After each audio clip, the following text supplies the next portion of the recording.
So we have a closed session, commissioners.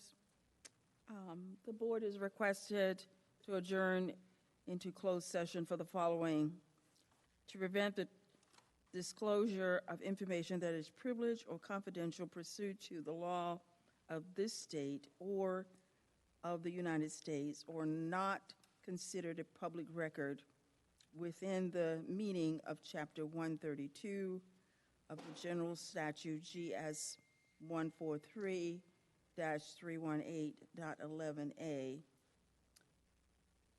Also, to consult with an attorney employed or retained by the public body in order to preserve the attorney-client privilege between the attorney and the public body in the matter of case number 23 CVS 164, Fulton and General Woods versus Sarah Bradshaw, which privilege is hereby acknowledged, GS 143-318.11a3. I will entertain a motion to go into closed session.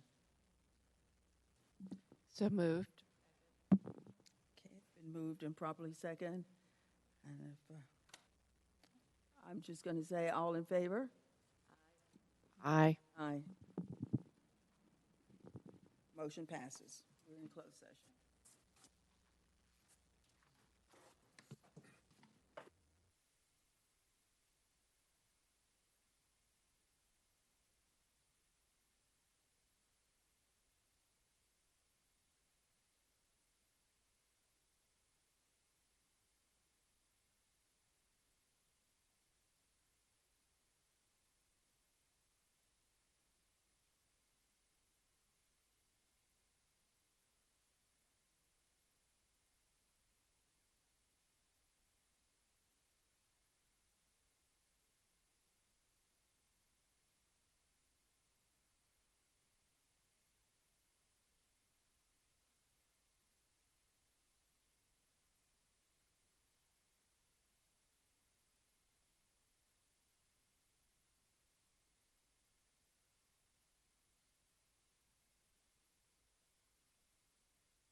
no action is needed.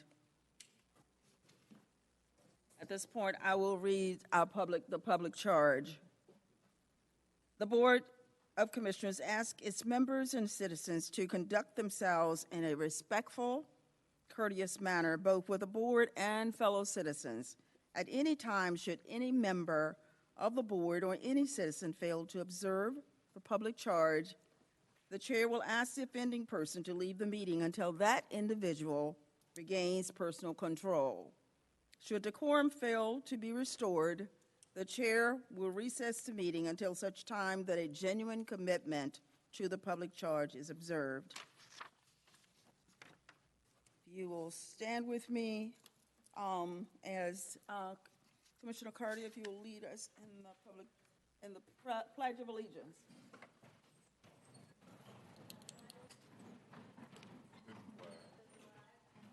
United States of America, and to the republic for which it stands, one nation, under God, indivisible, with liberty and justice for all. Thank you.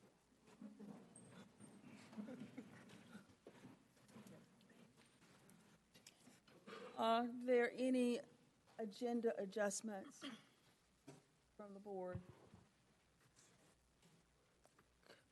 Monica, did you have one? No, ma'am. I thought I saw your hand go up. Okay, hearing none,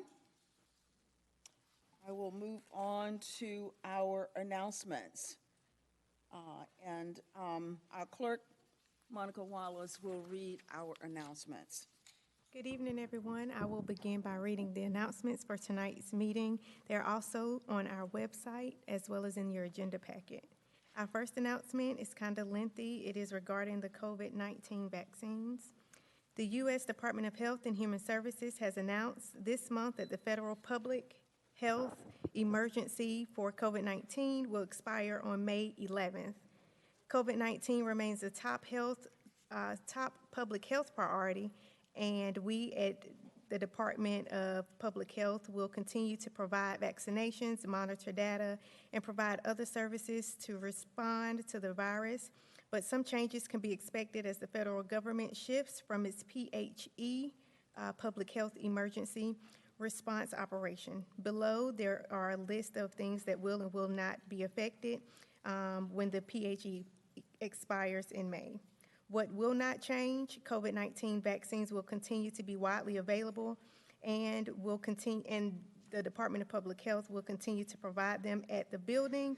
The clinic hours will change to be Monday, Wednesdays, and Fridays only from 9 a.m. to 4 p.m., closed 12 p.m. to 1 p.m. beginning Wednesday, March 1st. Access to treatments will be generally unaffected. Telehealth options covered by Medicare will remain in place through December 2024. What may change are out-of-pocket expenses for COVID-19 vaccinations and treatments. They may change later this year, but vaccinations are expected to be covered by most private insurance plans without a copay. Some Medicare and Medicaid waivers provided during the pandemic will come to an end. Insurance companies will no longer be required to cover the cost of COVID-19 tests, but some providers may continue to cover it. Mandatory Medicaid coverage for COVID-19 testing will end September 30th, 2024, after which coverage may vary by state. And the HHS will no longer require lab testing reporting for COVID-19, which may affect reporting of negative test results and impact the ability to calculate percent positivity for COVID-19 tests. I'll continue on with our next announcement. DECO Library Teen Book Festival. The Durham County Library's teen librarians present the 8th annual DECO Library Teen Book Festival on Wednesday, March 8th from 5:30 till 7:30. You can join the panel discussions and author workshops at the main library located at 300 North Roxborough Street as local teens and young adult authors discuss books, writing inspirations, and life. You can register at durhamcountylibrary.libcal.com. Briggs Avenue Community Garden wants you. Come learn about the gardening and growing your own food as a volunteer at the Briggs Library Community Garden. We teach families how to grow food for themselves. Extension staff meet on Friday and Saturday morning beginning March 3rd from 9 a.m. to 12 p.m. at 1314 South Briggs Avenue. No RSVP is needed, just come and learn. There will be changes to food and nutrition services. Families enrolled in F and NS have gotten extra benefits each month since March 2020 or after due to the COVID-19 public health emergency. February 2023 is the last month you will get those extra benefits called emergency allotments or maximum supplements. This is due to a federal change that will end emergency allotments for all states as of March 2023. There is a website where you can go to find out additional information, and local residents can visit www.endhungerdurham.org to find food resources, including food pantries. The 2023-24 Durham Youth Leadership Fund. If you have an idea for a community-based project, the City of Durham Office of Youth is excited to announce the 2023-24 Durham Youth Leadership Fund. Youth, people ages 13 through 24 years old, community groups and organizations are invited to apply for one-year grants ranging from $500 to $20,000. You can apply by March 26th by visiting, and there is a link for that. Durham Chapel Hill Carborough Metropolitan Planning Organization is seeking feedback. The DCHC MPO seeks comment on draft fiscal year 24 project swap recommendation within the State Transportation Improvement Program. Public comments are received through March 7th and can be submitted directly by reaching out to Kelly Fomenko. Her contact number is 919-560-4633. 4366, extension 36498.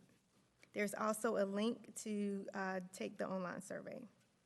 And lastly, the Battle in the Bull Career Expo. Registration is now open for Durham's 2023 Battle in the Bull Career Expo to be held on Thursday, March 30th from 10 a.m. to 3 p.m. at the Durham Convention Center. This career expo will feature area employers actively recruiting job seekers from all over North Carolina. You do have to register, and there is a form online. The deadline for registration is March 9th. That concludes the announcements that I have. Thank you, Ms. Wallace. We appreciate that. So our next item, Commissioners, is our minutes. We have our work session for January 3rd, 23, a regular session January 23rd, 23, and our work session February 6th, 23. Are there any edits or any additions to the minutes? Hearing none, I'll ask for a motion for approval. Madam Chair, I move that the work session and regular session minutes as noted be approved. Okay, it's been moved and properly second. All in favor? Aye. Passes 5-0. The next item, Commissioners, is about our Black History Month in recognition. And before we bring our young people up, I just want to say, I was looking through the Children's Defense Fund today, and that is a statement. And it says, it is not often that a young person or anyone's life when great leaders and great turning points in history converge and sweep us up in a moment. And my generation was blessed beyond measures to be in the right place at the right times to experience and help bring transforming change to the South and to America. Black students have been galvanized by the February 1st. By February, 1,100,966 down demonstrations by 4 Black North Carolina A&T State University students at Woolworth's Lodge County in Greensboro, North Carolina. Many Black students in Atlanta and elsewhere were equally ready to strike our blow for freedom. And in March, student leaders and the student body president from each of the Black colleges making up the Atlanta University colleges, Morehouse, Spelman, Clark, Morris, Brown, Atlanta University, and the Interdenominational Theological Center came together to sign an appeal for human rights. Now, a new generation of students is preparing to make the change we need today. And as we bring our young people today, these are our Durham County's youth. Corey Council, a 10th grader at Riverside High School, and Michael Turan, a 7th grader at Broughton High School. These two young men represent Thomas Mentor Leadership Academy. Welcome. You would go to the mic, and we'll have you read your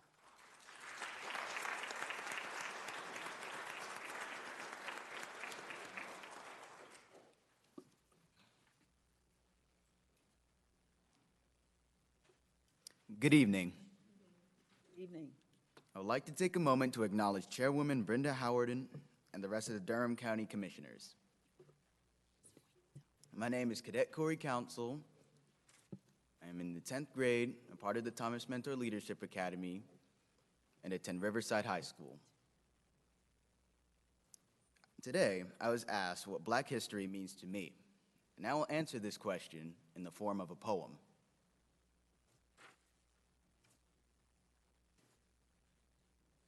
All around me, I can see Black history coming to me.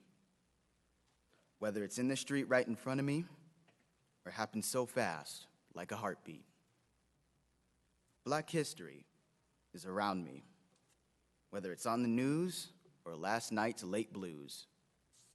Black history is me and you. In the past, it was not fair that they took our own flair. Now in the present, we get to show how we represent. And we don't easily get bent. Along the way, we got some help to express how we truly felt. When answering our calls for help,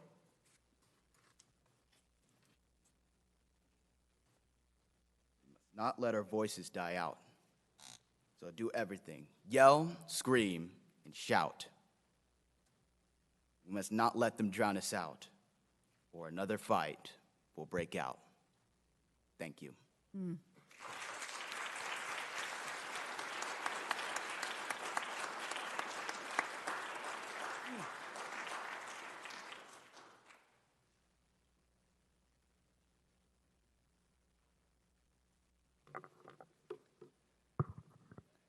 Good evening, Madam Chair Howerton, Good evening. the Board of County Commissioners, and the County Manager, Dr. Sowell. Dr. Sowell, we know you are making Black history as the first Black woman county manager in Durham. Thank you, Mr. Thomas and Mr. Campbell, for this opportunity. I am Michael Torian of the Thomas Mentor Leadership Academy, and I attend Brogden Middle School in 7th grade. What does Black history mean to me? Black history means a lot of things to me for many reasons, and this evening I will share a few. One reason is my great-grandfather and great-grandmother, Willie and Mary Dunnigan Torian. They are the reason that I am here. My mother, Shamika Torian, is also the reason why I am here. Another reason is the opportunities many Black people who opened up to us over the years. My hope is to become an astronaut. There are many Black people who opened up the door for this opportunity to travel in space, like Mrs. Katherine Johnson, who worked at NASA. Mrs. Katherine Johnson was an African-American human computer and mathematician who was critical to the success of the first space flight. Guyon Bluford, the first African American in space.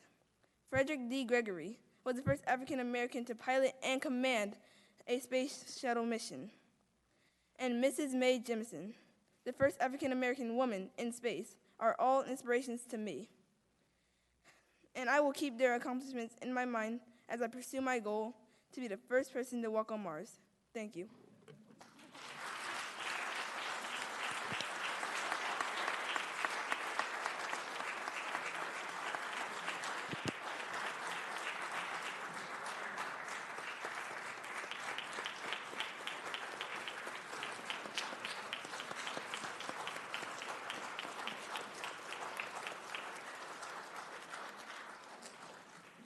Wow.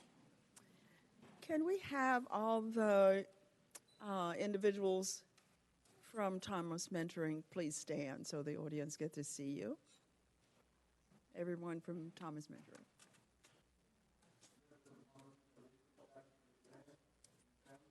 Parents, yeah, parents.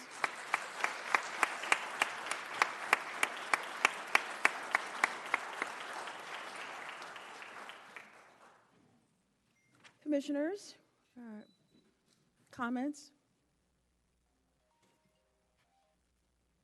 Nothing? Well, I just wanted to say congratulations and thank you so much to both of you for your poem and your incredible history lesson as well. I learned so much from you, and it's just wonderful to see both of you, two of our brilliant Durham Public School students and members of our community. Thank you for being with us tonight. Commissioner Burns? Mine, can you hear me? Okay. Mine is really, really quick. I look at two of you, like two little scientists sitting there. It made me think about George Washington Carver. He said, where there is no vision, there is no hope. And you two have just outlined a very beautiful vision for you, for all of us. And I look forward to seeing what you all do in the future, and thankful to the Academy for everything that you do in this community. Thank you for building up our next generation of leaders, because I want to make sure that the person that sits in this seat next is somebody that thinks like these two. So, thank you to the parents for getting them here, and thank you for being the best part of Black History Month tonight. Okay. And I also want to thank you, Mr. Torian and Mr. Council, I think. I have your names right, I hope so. You did such a good job of introducing yourselves, and I'm not doing as good a job of remembering your whole name, but thank you so much for being with us tonight, for coming, for sharing your history, points of history that are inspiring you, and your wonderful poem.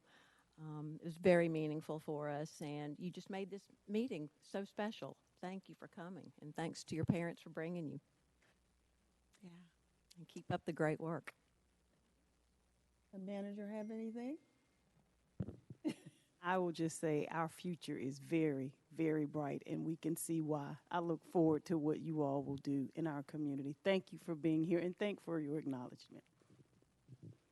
You about ready to make me cry. I want to thank Deborah Craig Ray for making sure that this happens.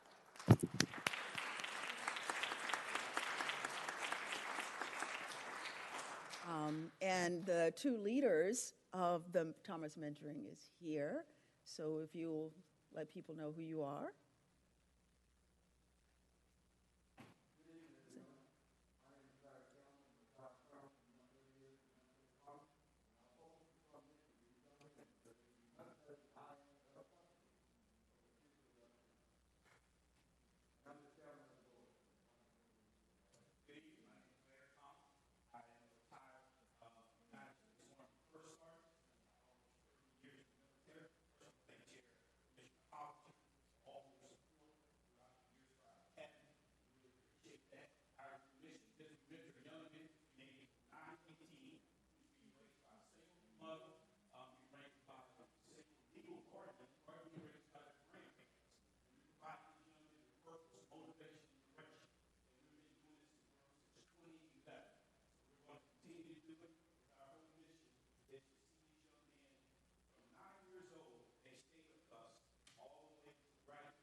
Absolutely.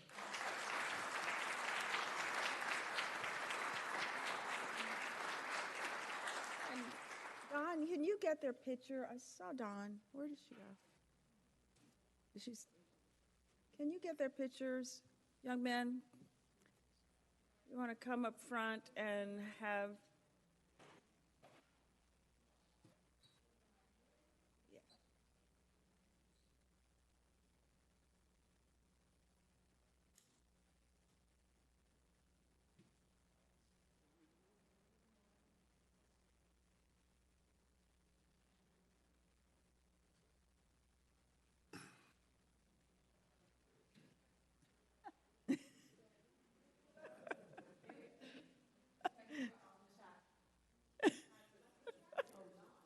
Yeah, okay.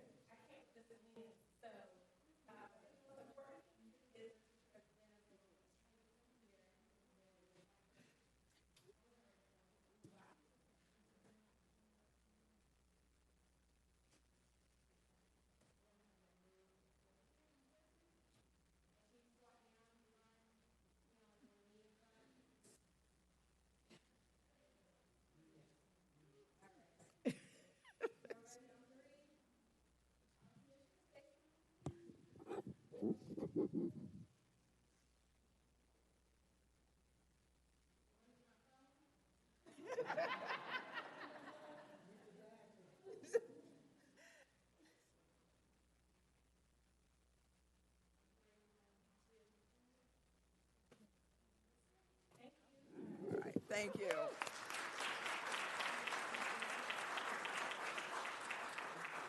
Thank you so much. All right. So our next proclamation is, if we could have Commissioner Alum is on the Zoom. We will ask her if she will read this one. It's that the board is requested to proclaim March 3rd, 2023 as Lane Riggs Day in Durham County. 23. Commissioner Alum? Get her. Okay, Commissioner Jacobs, would you read that one? Then, if you can't get her, do you have it? Here it is.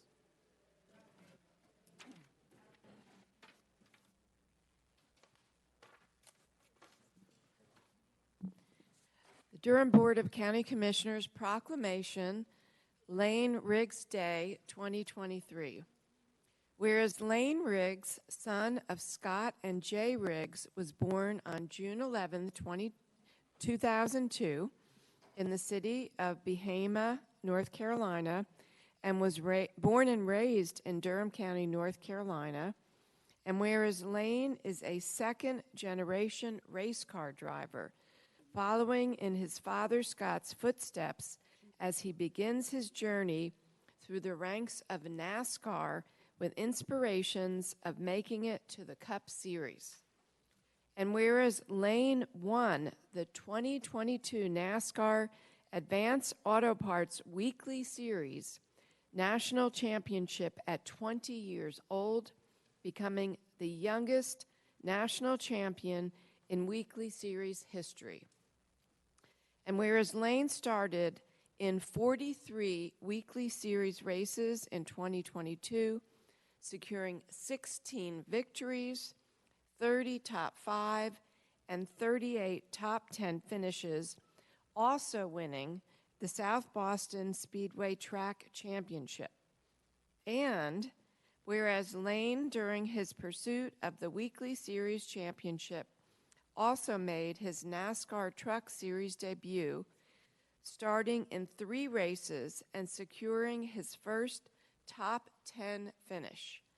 And whereas Lane received all his motorsports accomplishments while balancing being a full-time student as he attended school in North Carolina for his undergraduate degree.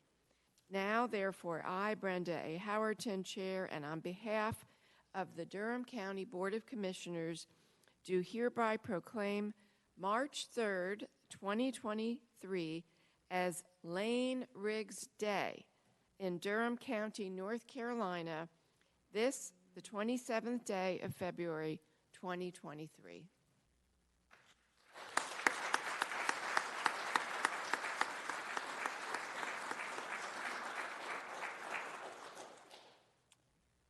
So, do we have anyone here?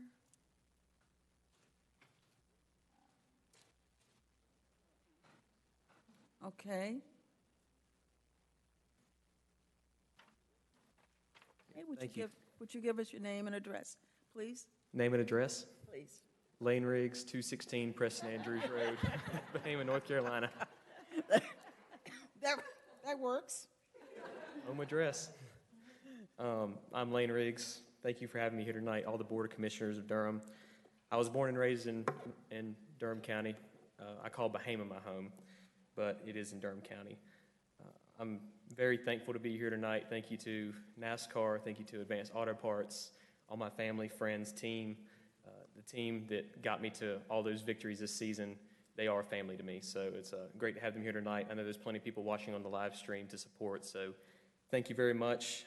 This is because of my personal accomplishments in racing, but no matter what, it's always a great thing to be here. So. And be recognized by a great community, and I'm very happy to be part of it. So, standing here as national champion of the NASCAR Advanced Auto Parts Weekly Series, it's a great feeling. I know that I have support and fans cheering me on here in Durham County, and we'll keep going in the future to make that a lot better. Again, I'm thankful to receive this recognition from the Durham County Board of Commissioners. I'm excited to get back on the track, keep making the community proud. Thank you. Thank you.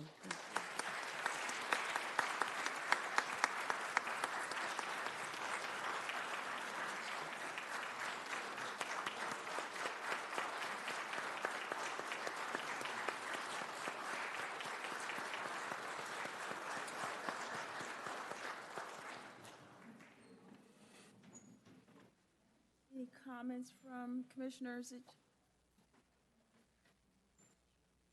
Comments from commissioners? And Commissioner Lom is on Zoom, and we've been having some technical difficulties to see if we could get her. Still can't get her on the line. While we doing that, I want to come see a race. Throwing that out there.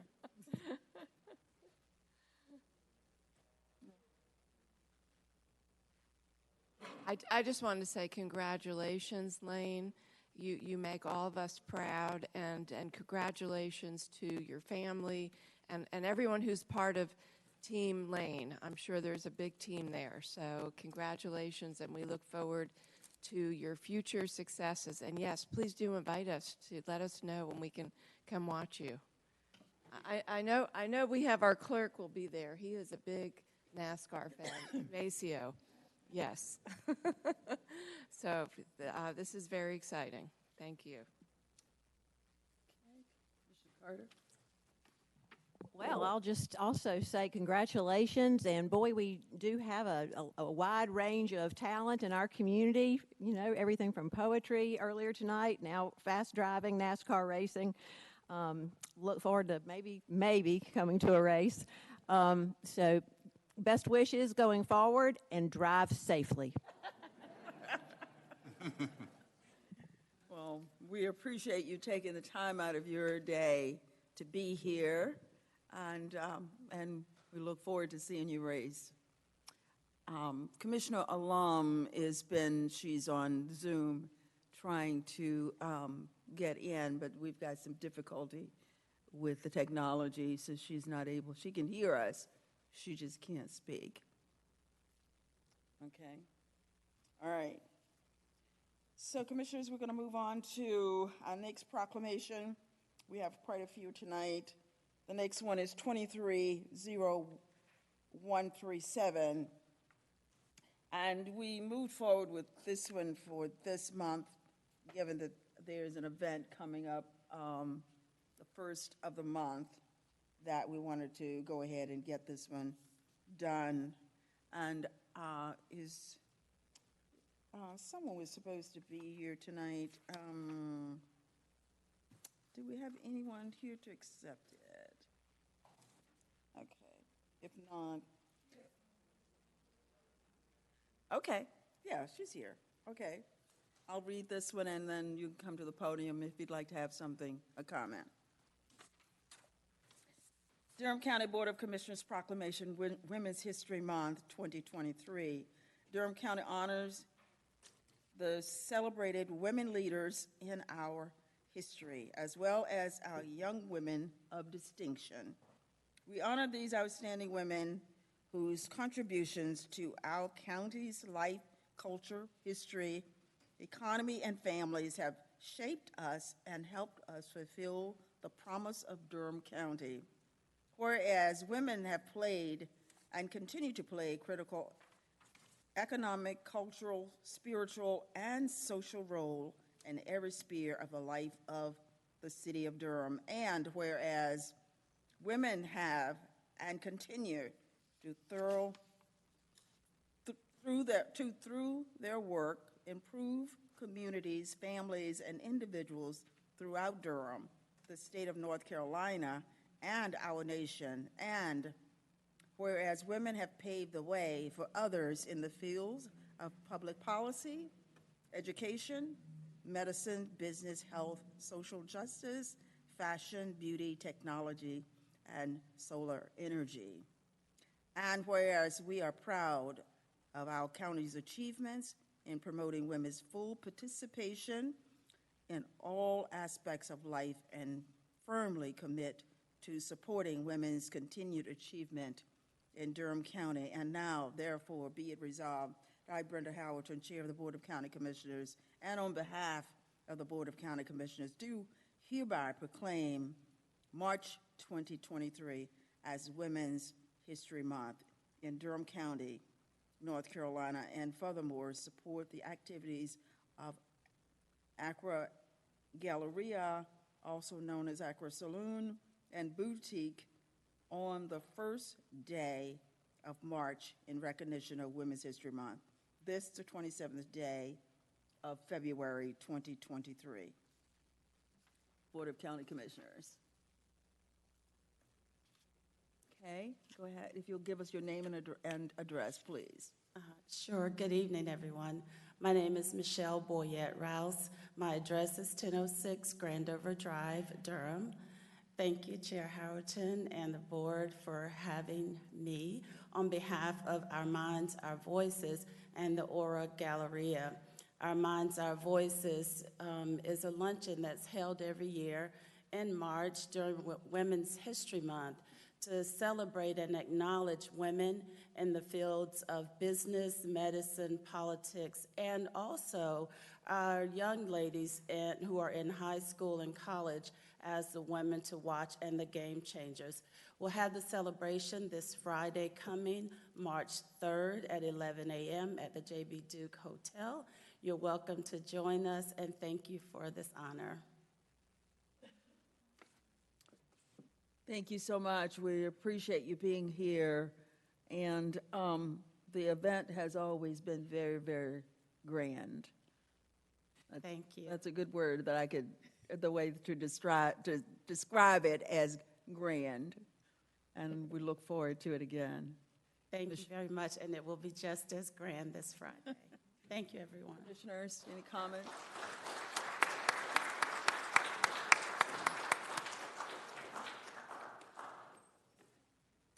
Okay. Here now, we'll move on to the next proclamation. Okay, this one is a resolution. It's honoring the retirement of our former acting county attorney.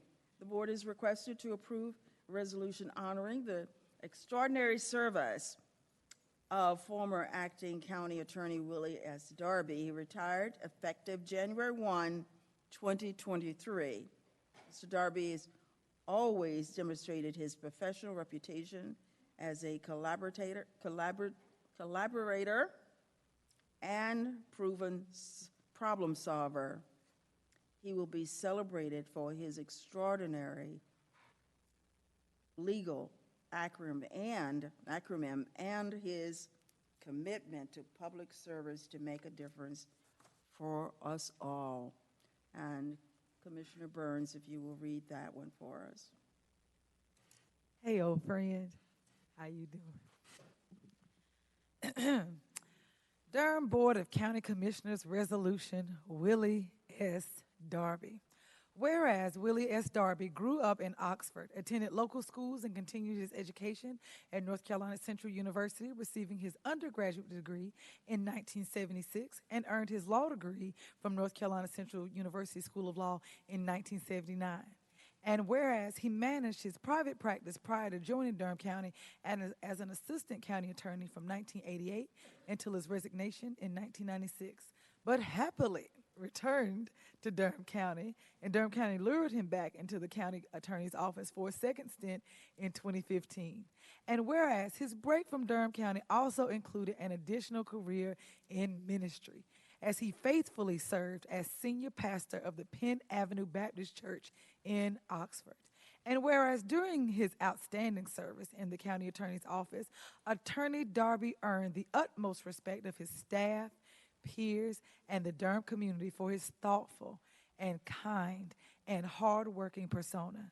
And whereas his enterprise-wide support of departments through the contract review process was crucial and most important in the operations of Durham County, and whereas he worked tirelessly and diligently providing legal support addressing a myriad of complex issues, including the youth home construction project, which was initially quite contentious for a time, oversight and guidance with developing the non-discrimination ordinance, liaison role with the external attorneys on the opioid bellwether case, work on completing many economic development agreements allowing companies to come and expand in Durham County.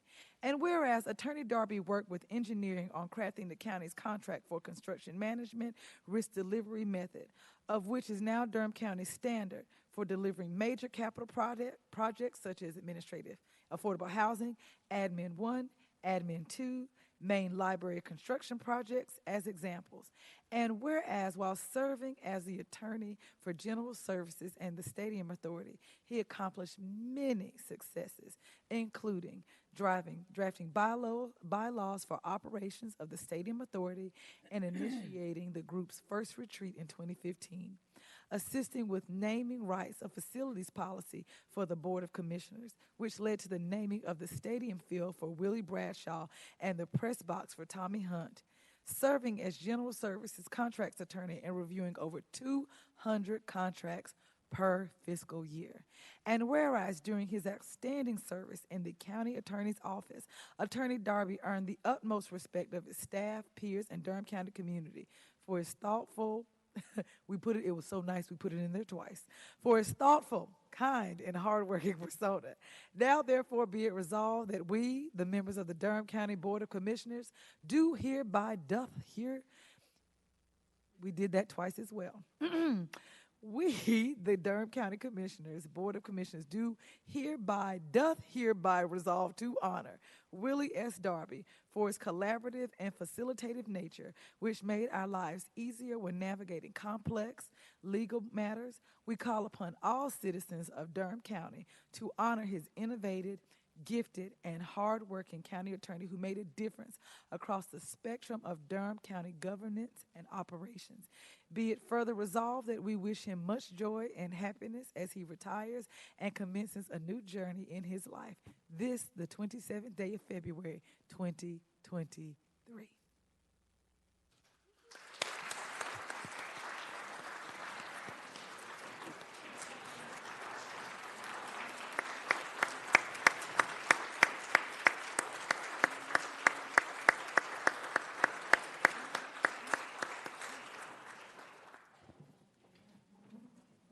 Being an attorney and a preacher as well, it's hard not to comment, amen? But I say good evening to all of you and thank you for this moment, a moment that will be remembered for a long time.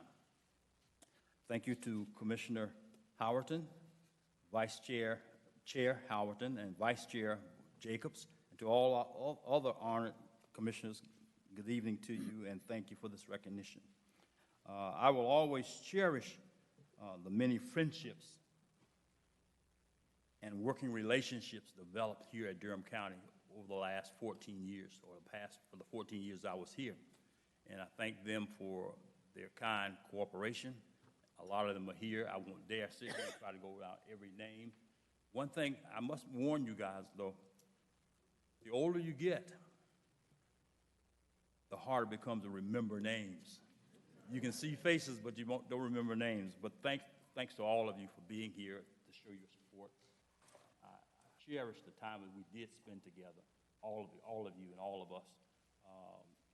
Camaraderie that we shared, the struggles we shared going through COVID. But we made it.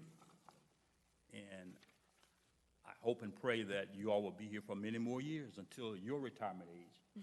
I do want to say to you that I not only retired from Durham County, but I retired from preaching as well. As far as pastoring, I guess I should say. Once a preacher, always a preacher. But you can't step away from the pastoralship of any church. So I say to all of you, God's blessings. We have a new county attorney. I bid you Godspeed. Times will get hard and it will get tough. But just looking at you, I can tell you can make it. You will make it. You have a board of commissioners who won't let you not make it. You will make it.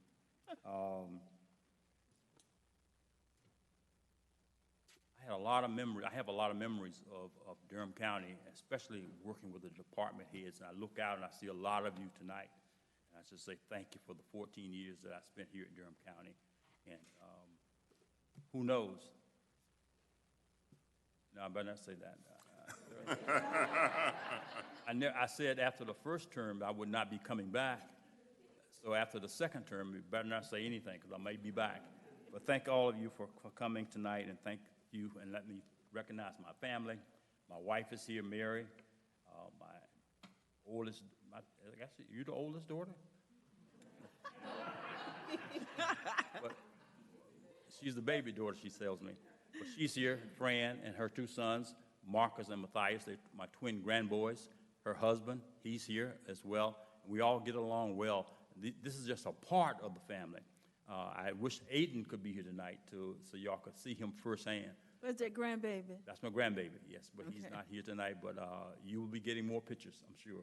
So thank you all for sharing with us, and gosh, I could say a lot of stuff. I could stand, as being a preacher, I could stand here for an hour and just preach and say what I need to say. But thanks to my family, first of all, and then thanks to all of you, and thanks to the Durham County legal staff for all that you've done for me to make this a possibility. Thank you, thank you, thank you. Good night.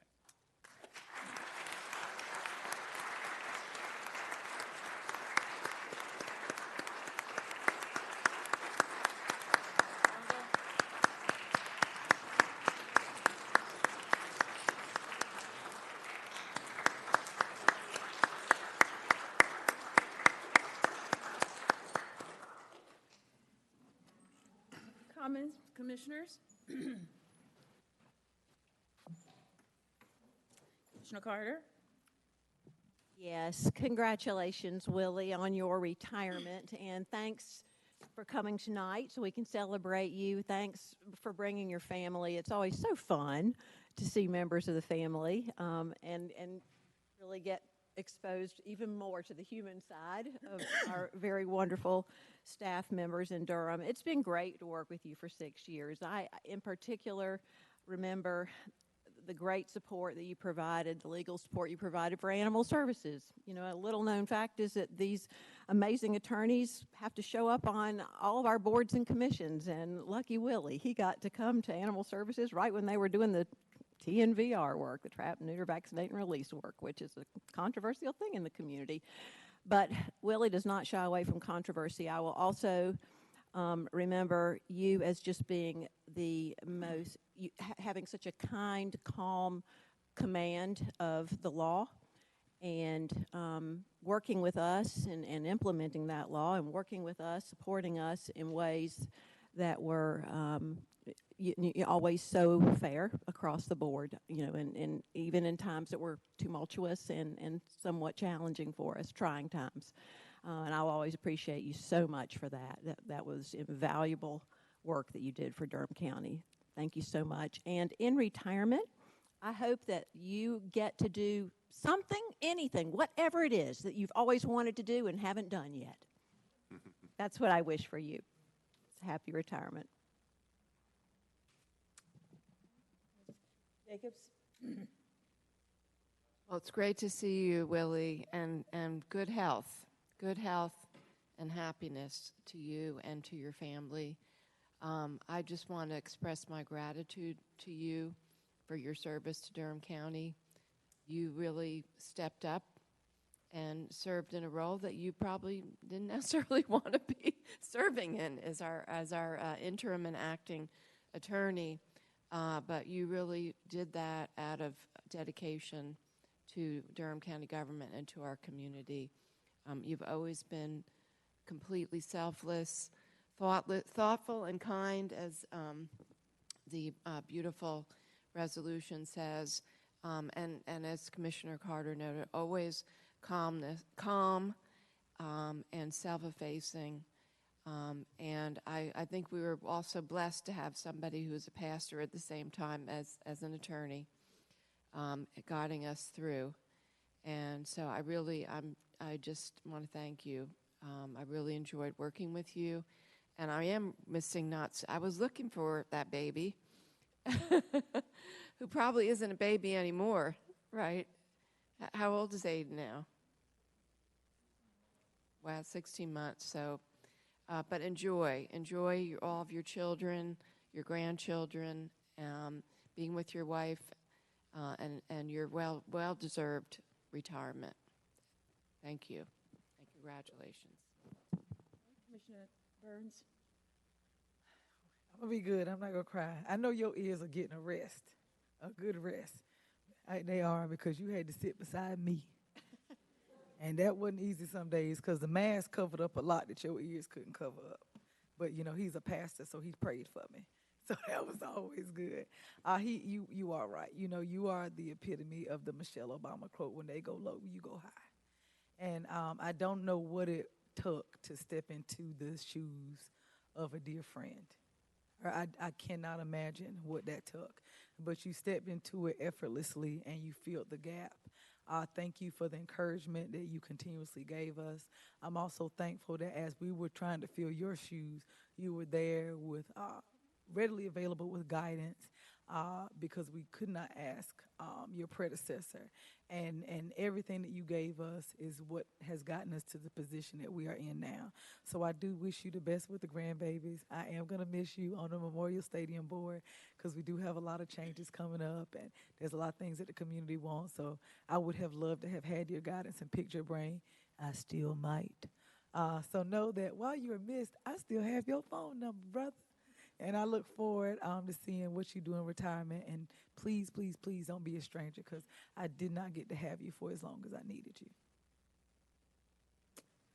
So, Ms. Wallace has something she'd like to read that's from Commissioner Alam. Yes, so Commissioner Alam can't be seen on Zoom, but she wanted me to let you know that she is standing and applauding for your service. She says, I am grateful for Attorney Darby stepping into the role of acting attorney. Your charisma and love for Durham and our team was always evident, and just what the county needed. In addition to the work you helped move forward in this role, I will always admire your grace and respect you held for Attorney Seiler to always make sure to carry on his demeanor and his legacy. Thank you for your service. And she's added, please continue sharing pictures of your adorable grandbabies with us. Thank you. So, even on days that it didn't appear that you were loved, just know that you were loved. We appreciate you. We appreciate your family sharing you with us, and we thank you, and we wish you the very, very best as you enjoy your retirement. So thank you for being here. All right, commissioners, we have two more. The next one will be read by Commissioner Jacobs. It's a retirement 230002, retirement resolution to honor Bahama Volunteer Fire Chief Lynn Neiman. The board is requested to approve the resolution and of his retirement effective on January 9th, 2023. So, Commissioner Jacobs, if you could read that one, please. Durham Board of County Commissioners Resolution, Chief Allen Len Needham, Jr. Whereas Chief Allen Len H. Needham, Jr. is a native of Durham County, North Carolina, and a graduate of Northern High School. And whereas Len joined the Bahama Volunteer Fire Department on January 14th, 1980, and served until January 9th, 2023. He served as captain, chief in 1986, and again as chief from 1997 to 2023. And whereas Chief Needham was instrumental in establishing the North Carolina Fallen Firefighters Foundation, and whereas he unselfishly shared and committed his life in service of others, including President of the Piedmont Firefighters Association, President of the Southeastern Association of Fire Chiefs, President of the Durham County Fire Chiefs Association, Board of Directors for the North Carolina Fallen Firefighters Foundation, voted Citizen of the Year 3 times by the Bahama Ruritan Club, voted Fire Chief of the Year by the North Carolina Association of Fire Chiefs. Whereas throughout his years of service, Len remained active in the Bahama community as a member of the Mount Bethel United Methodist Church, as well as being a founding member of the cross-branded Cowboy Church. And whereas Chief Needham responded to numerous disasters across North Carolina to assist other fire departments and communities during Hurricane Floyd, wildfires at Chimney Rock, Hurricane Florence, and Hurricane Matthew. And whereas Len's personal and professional impact have been invaluable to the Bahama Volunteer Fire Department, and he will be greatly missed by emergency services throughout Durham County and beyond. Now, therefore, be it resolved that we, the members of the Durham County Board of Commissioners, do hereby resolve to honor and thank Chief Allen Len Needham, Jr. for his unselfish dedication and service to Durham County. We call upon all residents of Durham County to recognize his tireless efforts as a firefighter for 43 years, as a staunch advocate for fire prevention, and as a leader who made a difference for the people of the Bahama community. Be it further resolved that we wish him and his wife, Cindy, much peace and happiness in retirement as they commence a new journey in life together. This, the 27th day of February, 2023.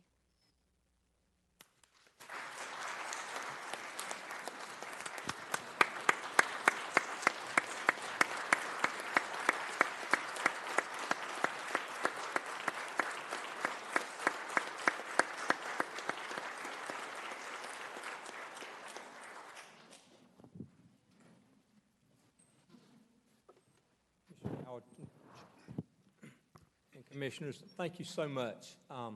Working with y'all was a big part of my life, and I really enjoyed it, and I really learned a whole lot. And I just want to say thank you for your support, because without your support and all the people that have ever worn a Bahama Fire and Rescue shirt or continue to wear it, that's the ones that put me where I'm at today. It's about them. My wife supporting me at home. I've got some members of my board of directors on the back row back there. Without all of those in the community, that's what it's about. It's not about one person. It's about the community pulling together and doing the right thing. And I just want to say thank y'all so much, the staff here, that you've got in Durham County that works with us, outstanding. And thank you so much for putting support behind the fire marshal's office so we can get a lot of fire prevention stuff taken care of, because we've lost over 130 or 40 people in life in a home fires in North Carolina this past year. They'll work hard to correct that problem, and that's what we're here for. I'm still working hard to keep people safe. Just because I'm retiring as the fire chief and going out, I'm still working hard on the Southeastern Board as we try to educate people. We're not doing a good job of education about home smoke alarms. Make sure, people, that as I'm here with a group, anytime I stand before a group, I've got to say, check your smoke alarm. Don't go home without that smoke alarm working and go to bed. Work on it and check it. If you need one, let us know. We'll get you one. So, again, I just want to say thank y'all so much, and it's been a pleasure working with you. If I had to do anything over again, I'd do it exactly the same way, and I just want to say thank you so much, and thank you for everybody's support and the community as a whole, as Durham and the state of North Carolina and all across the state. Just thank you so much. Very honored. Thank you.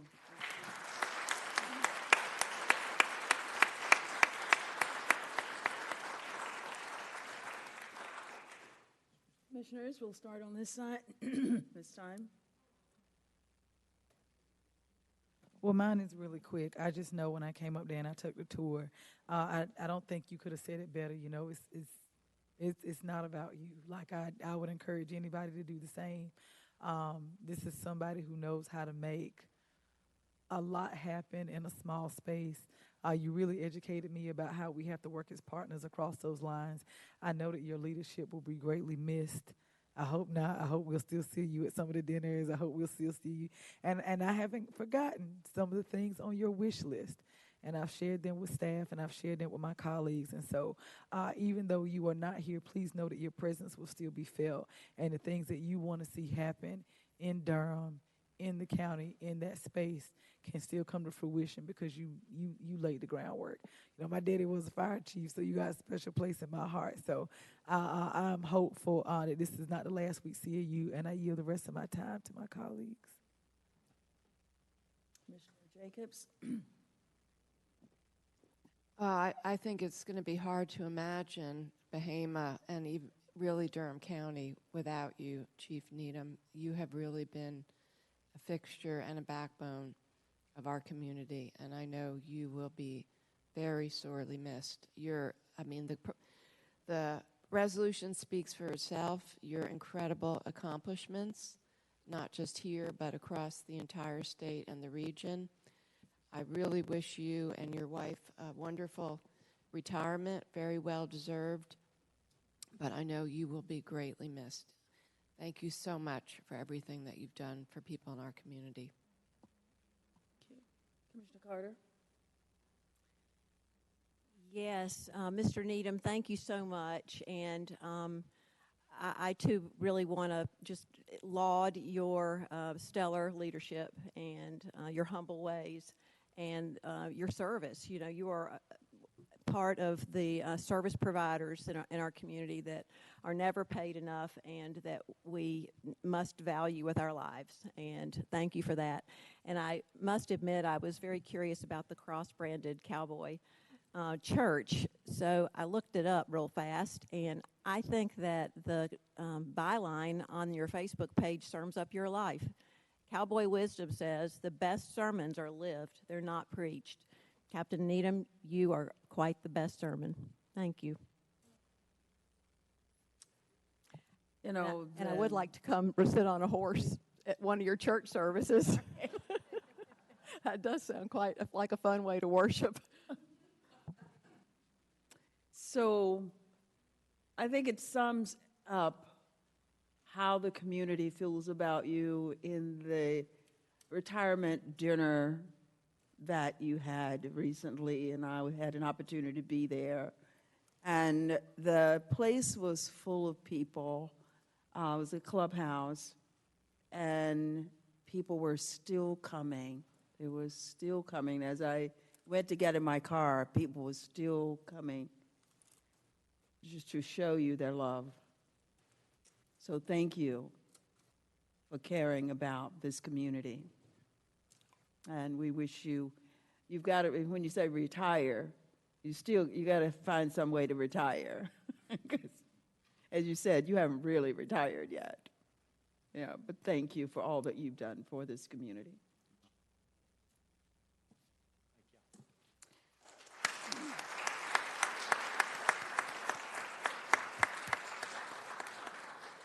Okay, we have one more resolution, and this one is going to be read by Commissioner Carter, and this is a resolution in solidarity with Durham's LGBTQ plus community and in support of students' right to informational privacy.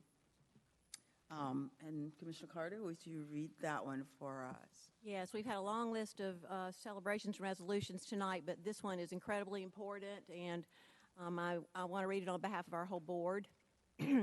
Resolution in solidarity with Durham's LGBTQ plus community and in support of students' rights to informational privacy.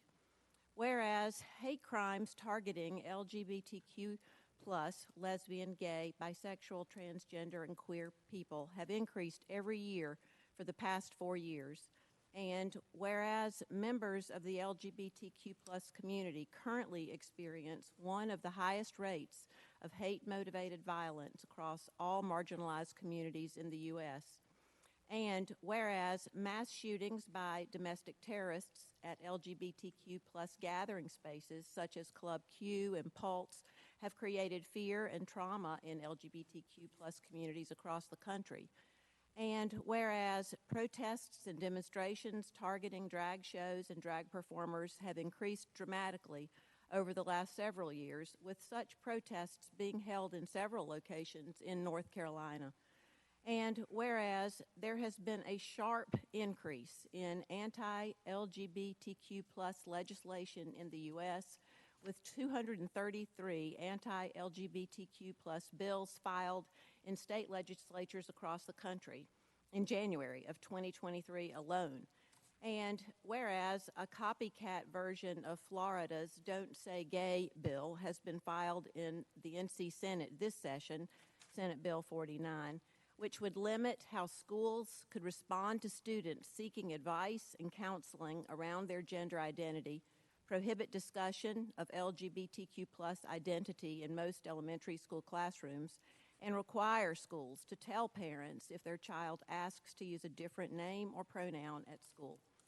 And whereas a bill has been filed in the North Carolina House this session, HB 43, that would prohibit gender-affirming health care, including hormone treatment, puberty blockers, and surgery for people under 18.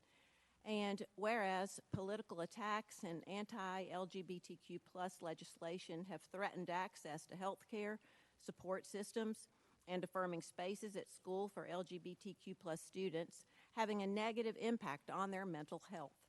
And whereas access to safe, affirming spaces and gender-affirming health care is critical for the mental and physical health of LGBTQ plus teens and people and teens in particular, who are 4 times more likely to consider suicide than their cisgender and heterosexual peers.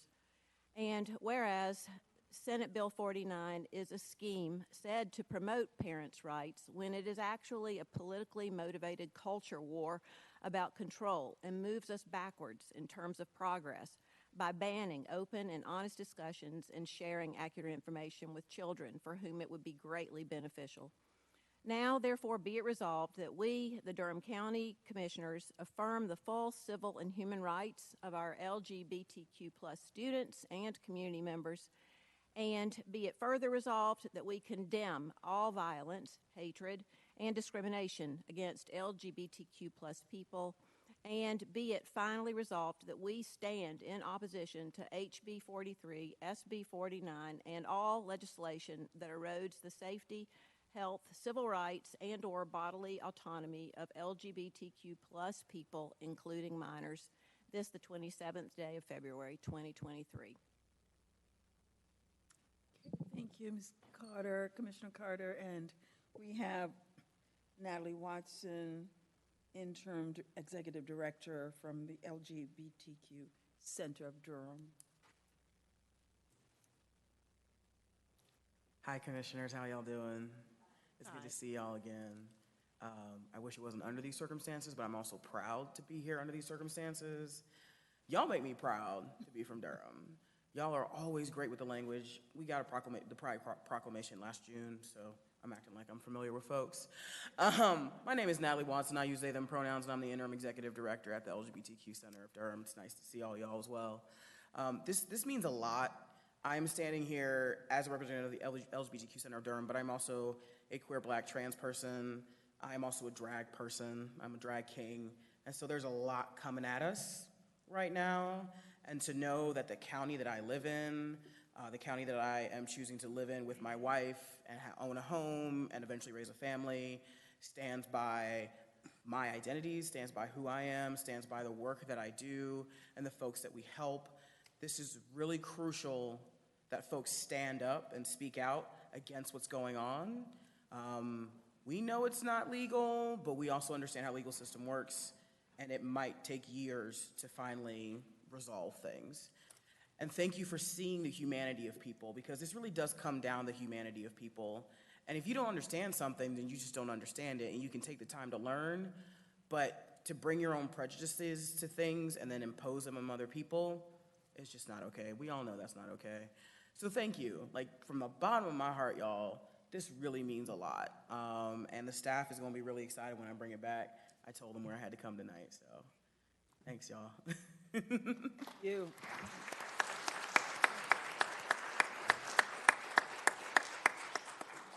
Okay, commissioners, comments? You've got something from Commissioner Lum? I do, yes. Why don't we start with that? All right, so Commissioner Lum has stated, "Thank you, Commissioner Carter, for raising this resolution. I'm so proud to serve on a board where we are steadfast in our support for our LGBTQ+ neighbors. I know, though, a board like us is also, unfortunately, too scarce. We need to have resolutions like this to not only support residents of Durham, but our LGBTQ+ friends and family across the state. We also need our community members and allies to step up and urge our legislators to stop their hateful legislation against LGBTQ people, as well as finally pass the Hate Crime Prevention Act that has been introduced repeatedly in the North Carolina General Assembly." That concludes our comment. Thank you, Commissioner. It's Burns. Burns? Nice to meet you, Wanna too. go? I will say, mine will be really quick. So I know a couple of people, you know, if you like me, the NAACP Awards were this weekend, right? And so, you know where I'm going, right? Shared it on my Instagram. Right. So Dwayne Wade, we all know him. He played for the Miami Heat. Gabrielle Union, award-winning actress in her own right, accepted an award on behalf of their daughter.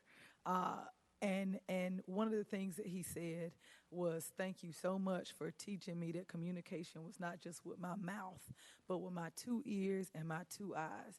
Now, I get that some of these things that we talk about up here might not be your flavor of the week, but I need everybody in here to understand that this is an attack on our civil rights and an attack on children. They have redone this thing 3 million different ways. It's House Bill 43 this year. Last year it was Senate Bill 514. Before that it was House Bill, I think 38. I might be wrong with some of the numbers, but it keeps coming back, and each time it comes back, it gets more horrific. At first they said that they wanted to just stop doctors and guidance counselors from even being able to talk to children. It wasn't even about surgery. We didn't even want them to talk to children. And we have, look, right now, NC State, we've seen our 8th or our 9th suicide this year. Kids need to be able to go into affirming spaces, because that affirming space might help them make the decision about what they will and will not do with their bodies. But if we're telling teachers what they can't talk about, telling doctors what they can't talk about, telling social workers what they can't talk about, we have now pigeonholed these children. And so now they are left to their own devices. Their own devices is the only thing they're going to do is harm themselves with their mouths, with their hands, or they're going to harm somebody else. So they got to have some type of an outlet. And I say this because of the NAACP Awards, because it is Black History Month, and we do see that in the LGBTQA community, there are people of color, African-American people in particular, that are targeted, that are beaten, and that are killed. And that is very clear here in North Carolina. I cannot tell you how many transient children I see in Durham every day because their parents have decided, you can't stay in my house. So while this resolution might not be what some of you all want to hear, it's what this board sees as important, it's what this community sees as important, and we have to make sure that no matter what a child is going through, that we as a community not only communicate with our mouths, but we communicate with our 2 eyes and our 2 ears. And I hope that you all, last year when I had you here in June, you said you all offer classes and opportunities. By all means, like she said, go out and educate yourself. That's the only thing that we're asking folks to do so that our kids can have a better future than the current one that they have right now. Commissioner Jacobs? Thank you. And thank you for being here and for the work that you do and being a part of our community. I want to echo the comments of my fellow board members that these bills that have been introduced are nothing but hate bills. And we need to call them for what they are. And we need to speak out about the harm, the real harm that they lead to. And we know what has been happening in our community just in the past few years. At the same time, I want to note that North Carolina Policy Watch had an article today that showed that a recent Gallup poll that has been updated that showed that now 7.2% of people in our country identify as LGBTQ. And this is a more than a 50% increase over the past 10 years. And that for Generation Z, who are those who've been born between 1997 to 2004, nearly 20%, 19.7% identify as LGBTQ. This is our community. This is our children. And for me, this is 2 of my 3 children.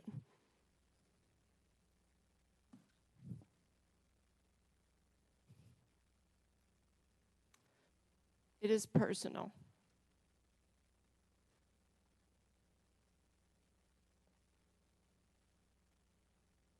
I want to be able to celebrate that my daughter and her partner are become engaged and are going to be married. And I don't want to have to live in fear because of their love for each other.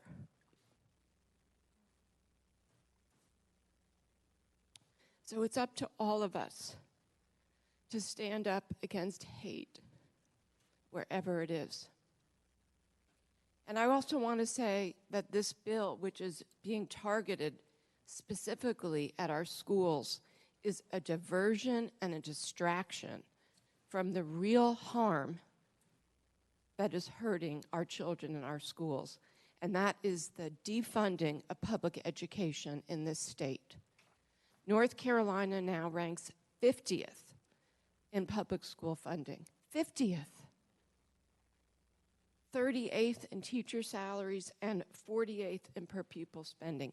This is a distraction and a diversion to divide us and to prevent us from speaking out against the real atrocity that is happening to our children. So let's all stand together to speak out against hate and to speak for what is really happening, the real issues impacting our schools. Thank you. And thank you, Commissioner Carter, for bringing this forward.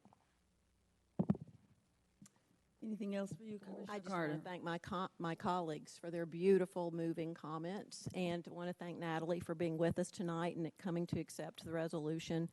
And I just wanted to say that I knew that our board would be behind this and supportive of this because we know these 2 bills are political red herrings and distractions, as you say, Wendy. And when the real issue is we need to be funding the heck out of our public schools, and we're doing the opposite of that in North Carolina. But also, my sister is a high school teacher, and she had just shared with me right before I read about these bills that she had 3 students come out to her this past year, and that one of them, and because they knew they could trust her, she was non-judgmental. She, she was creating an affirming space as an educator in a public school, not in this state, in another state. But that one of them had said to her that they probably would have committed suicide if she had not been there for them. And these bills will prevent, adults in our schools from connecting with our children in ways that they may need, and so that's why we wanted to write the resolution and why we stand with our LGBTQ plus community and why we stand against hate. Thank you. Natalie, we are so proud that you're in our community and we're in your community. We thank you for your stand. We thank you for your commitment fighting against this bill. I don't think I could say anything more, add anything more to what my colleagues have said other than ditto, ditto, ditto. Hate is hate, and hate is ugly. And we don't need that in any of our communities, whether it be Durham, whether it be Raleigh, whether it be small counties. Hate is ugly. So thank you for being here tonight and accepting this resolution. Anything else for you? Oh, no, I just want to say thank you. My mother is actually a middle school teacher, and over the pandemic had multiple students come out to her as trans because they couldn't do it at home. And my mother talks about me in her classroom so that her students know they can come to her and she will respect them as humans in her space. And that has allowed her to be one of the top teachers at her middle school. I'm not going to name it because she's leaving tomorrow. Everybody knows. But that has led her to be able to connect with students and be one of the top language arts teachers at her middle school. And so this speaks to me in so many different ways, and I'm, again, so grateful that this county stands by what's right and understands what these bills are really about and understands that we have to get together as a community to fight this. Because I was at a LGBTQ conference last week, and as I was there, they banned drag in Tennessee. And the way that it is loosely written, they've essentially banned trans people because drag can be seen as, it is a gender performance, but then that will also be connected to trans people. So they are literally coming after folks one by one state after another. So thank you for bringing this to the commissioner's attention. Thank you for understanding what's going on and literally standing up for what is right. Thank you. Thank you. All right.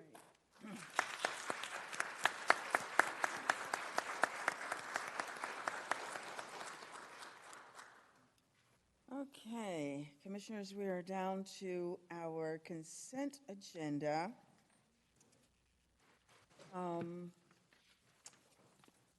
Are there any items other than there was one to be pulled? Let's see, which one was that? And for the audience, these are items that we have discussed thoroughly, and except for one that Commissioner wants to pull, I'm trying to remember which number. Is that 230153? I'm okay because I got my questions answered, and they were also emailed out to everyone in case you want to see the answers. Okay, so you don't need to pull that one now. All right, so are there any others that need to be pulled? Hearing none, if I can get a motion for approval. Madam Chair, I'd like to make a motion that we approve the consent agenda as is. Okay, it's been moved and properly second to approve the consent agenda. All in favor? Aye. Okay, passes 5-0. Madam Chair, I just want to note one of the items on our agenda, because we normally do discuss resolutions, but just for the public to know, there was a resolution that we approved that was to support salary increases for the North Carolina juvenile facility personnel. And I think it's significant because this is something coming from Billy Lassiter, who is head of our juvenile justice, and they are now at 50% vacancies in our juvenile system, and the salaries are incredibly low. And the state needs to increase the salaries for those workers.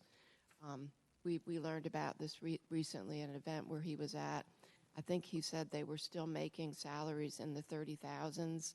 These are seasoned workers who are doing very, very difficult jobs, and we know we cannot keep our children safe when there's 50% vacancies. So I just wanted to note that really important resolution that was on our consent agenda. Okay. So now we'll move on to 230127. It's a public hearing.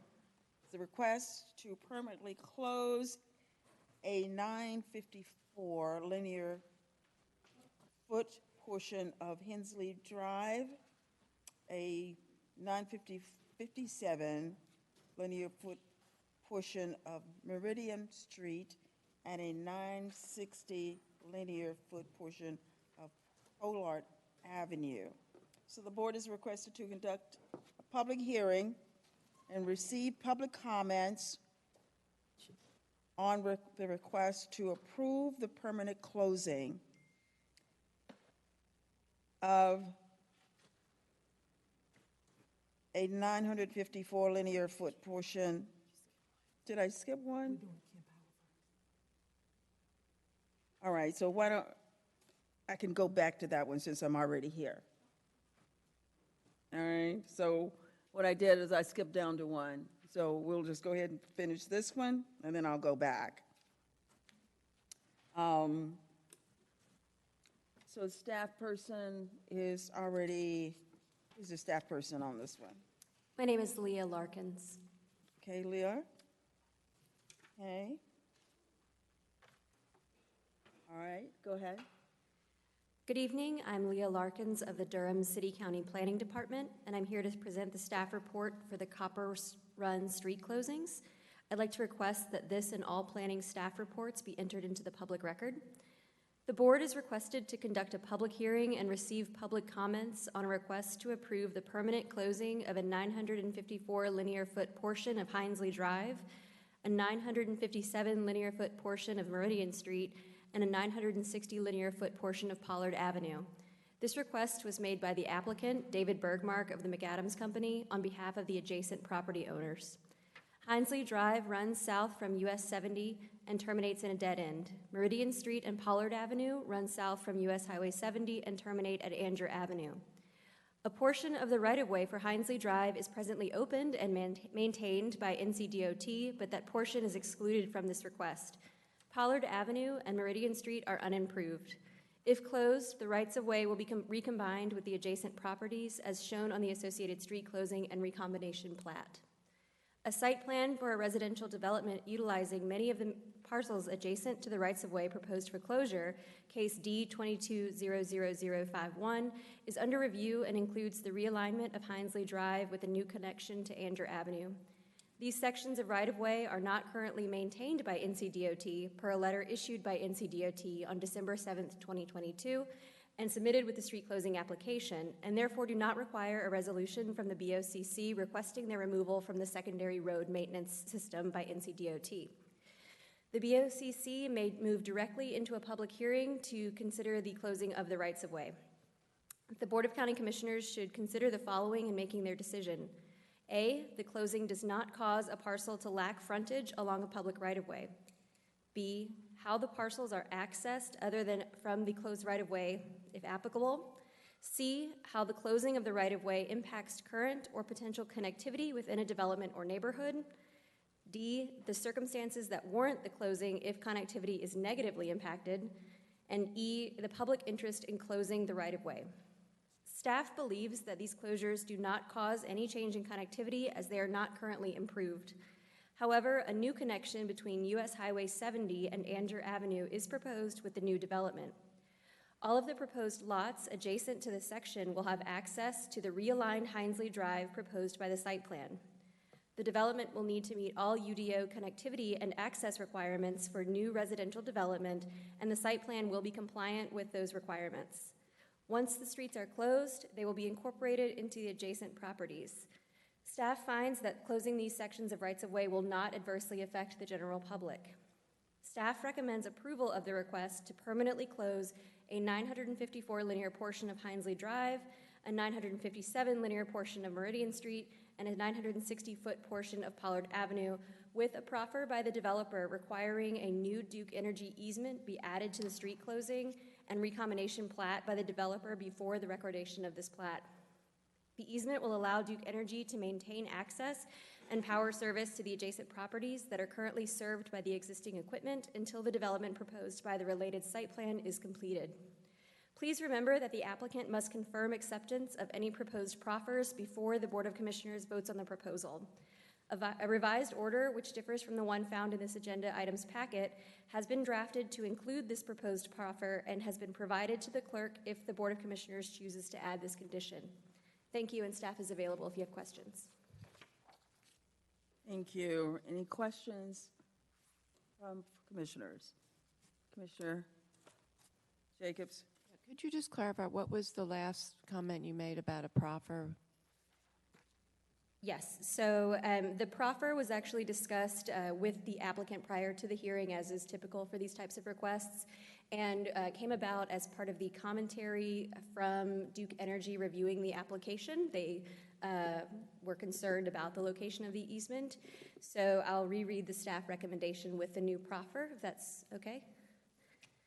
Staff recommends approval of the request to permanently close the 954 linear foot portion of Hinesley Drive, a 957 linear foot portion of Meridian Street, and a 960 foot portion of Pollard Avenue, with a proffer by the developer requiring a new Duke Energy easement be added to the street closing and recombination plat so that the proffer of the easement will be shown on the plat before it's approved. The easement will allow Duke Energy to maintain access and power service to the adjacent properties that are currently served by the existing equipment until the new development, which is currently in its site plan review phase, is completed. And to clarify, this is what staff is recommending and the applicant has agreed? That is correct. Okay, that is helpful. Thank you. Okay. Any other questions for staff? Hearing none, I will open the public hearing and acknowledge anyone signed up to speak. No, ma'am, no one has signed up to. Okay, gentlemen. Did you sign up to speak? Okay, if you'll go to the podium and give your name and address.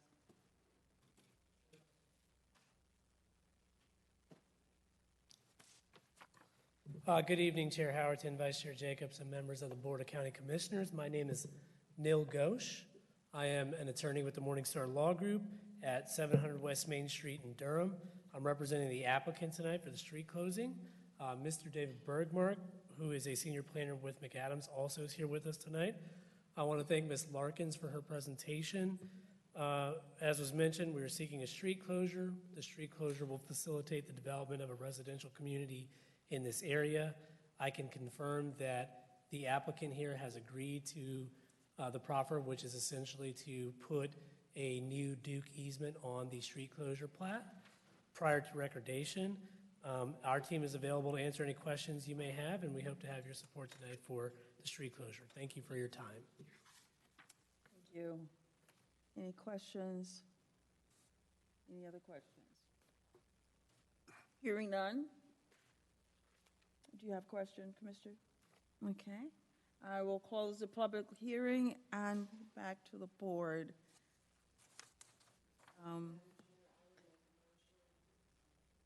Madam Chair, I would make a motion to approve the order to permanently close a 954 linear foot portion of Hensley Drive, a 957 linear foot portion of Meridian Street, and a 964 linear portion of Pollard Avenue, and including the proffer that has been offered from the applicant for a new Duke easement. Second.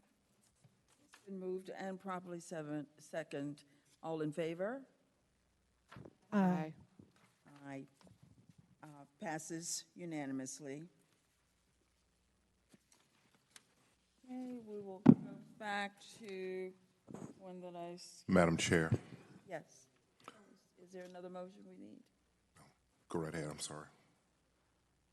Okay, is there something, Attorney? I just wanted, I know we have a statement for public commenters, and I didn't know if at any point you wanted to cover that statement. We might not. The statement that you gave me.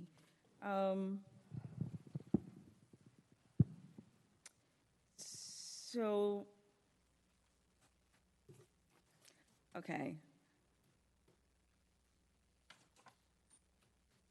So this is a statement given by my attorney. It says, in addition to the clear existing rules for public comments on agenda items, I wish to clarify that those seeing to make public comments tonight should confine those comments to the agenda item selected, or that is the purpose for which they stand.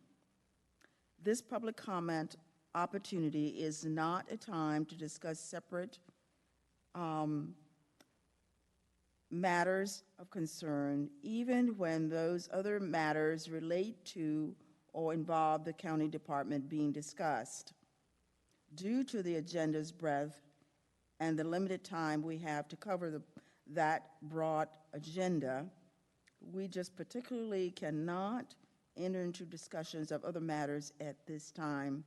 Should you have a burning question or concern, you are always invited to submit your matter to the board in writing via the clerk to the board email address. If you deviate from these clear rules, the chair will warn you and ask that you conclude your remarks or refrain from the deviation. If you persist in discussing matters not on the agenda, you will be asked to stop speaking immediately and/or leave the room. Security will be summoned if the circumstances warrant. I trust and hope that you understand these simple rules and can govern yourselves accordingly. Thank you, Attorney Andrews. All right. So we'll go back to 23-0119. There's a public hearing, consider awarding funds to Kempower, Inc. for Project FAST. The board is requested to hold a public hearing to consider awarding a total of $290,000 to Kempower, Inc. for Project FAST and to authorize the county manager to negotiate and execute a performance agreement with Kempower, Inc. for Project FAST. We have Andy Miracle, who's there now, Economic Development Director, here to present this item. Andy? Good evening, Commissioners, and to the dais. Andrew Miracle, Director of Economic Development with Durham County. It is an honor to be with you here again tonight for a really great economic development project that we're really excited about. A few months back in closed session, we had the opportunity to introduce new economic development staff with you. One of those staff joining me tonight is Matt Filcher. Matt's been with us for about 4 months now. He joins us from the city of Durham, where he has experience both in planning and real estate, and Matt will be taking over the business recruitment portfolio for Durham County, and so he's very familiar with this project and will be continuing as our primary point of contact with the company for this project moving forward, if approved. And so I'm going to hand it over to Matt now. Thank you. Good evening, Commissioners, and to the dais. My name is Matt Filter. I'm the Economic Development Manager for Durham County. We're excited to bring forward another incentive partnership, particularly one that aligns so well with the Board's priorities and Durham County's values. Tonight, the Board is requested to hold a public hearing to consider awarding a total of $290,000 to ChemPower, Inc. for Project FAST and to authorize the County Manager to negotiate and execute performance agreement with ChemPower, Inc. for that project. Project FAST will establish an advanced manufacturing and distribution facility in Durham County, creating 601 jobs and investing $41,250,000 over a 5-year period. ChemPower, Inc. is a leading direct current charging technology provider currently headquartered in Finland. It manufactures and distributes a wide variety of electric charging vehicle infrastructure and technology. The company has grown rapidly in Europe and is now expanding to the United States in part because of the 2021 bipartisan infrastructure law signed into law by President Biden in November 2021.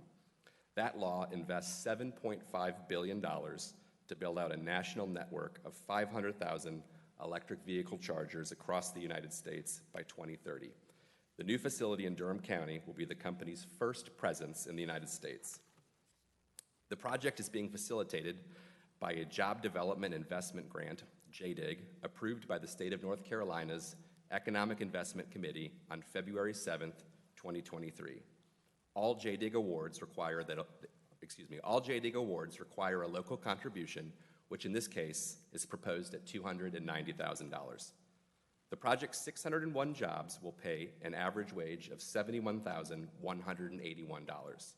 Of note is that 362 of these jobs, approximately 60%, will require only a high school diploma or associate's degree and will pay an average wage of $50,000 plus benefits with items including health care, a daycare subsidy, paid parental leave, and more. To help fill these positions and create a training and hiring pipeline in electrical-related training, the company has agreed to develop a partnership and MOU, Memorandum of Understanding, with Durham Technical Community College. In addition, with approval of the award, the company has committed to participate in additional hiring, workforce, and training partnerships with North Carolina Central, Duke University, Durham Tech, the NC Works Center in Durham, and other local organizations. Examples of things that might include but are not limited to participating in job fairs, offering paid internships, serving as an advisor to DPS on career pathways, hosting DPS teachers for externships, and more. The company will also commit to an overall MWBE participation goal, an aspirational goal of 25%, totaling $3.75 million for goods, services, and construction, and they'll utilize sustainable practices in design and their new facility.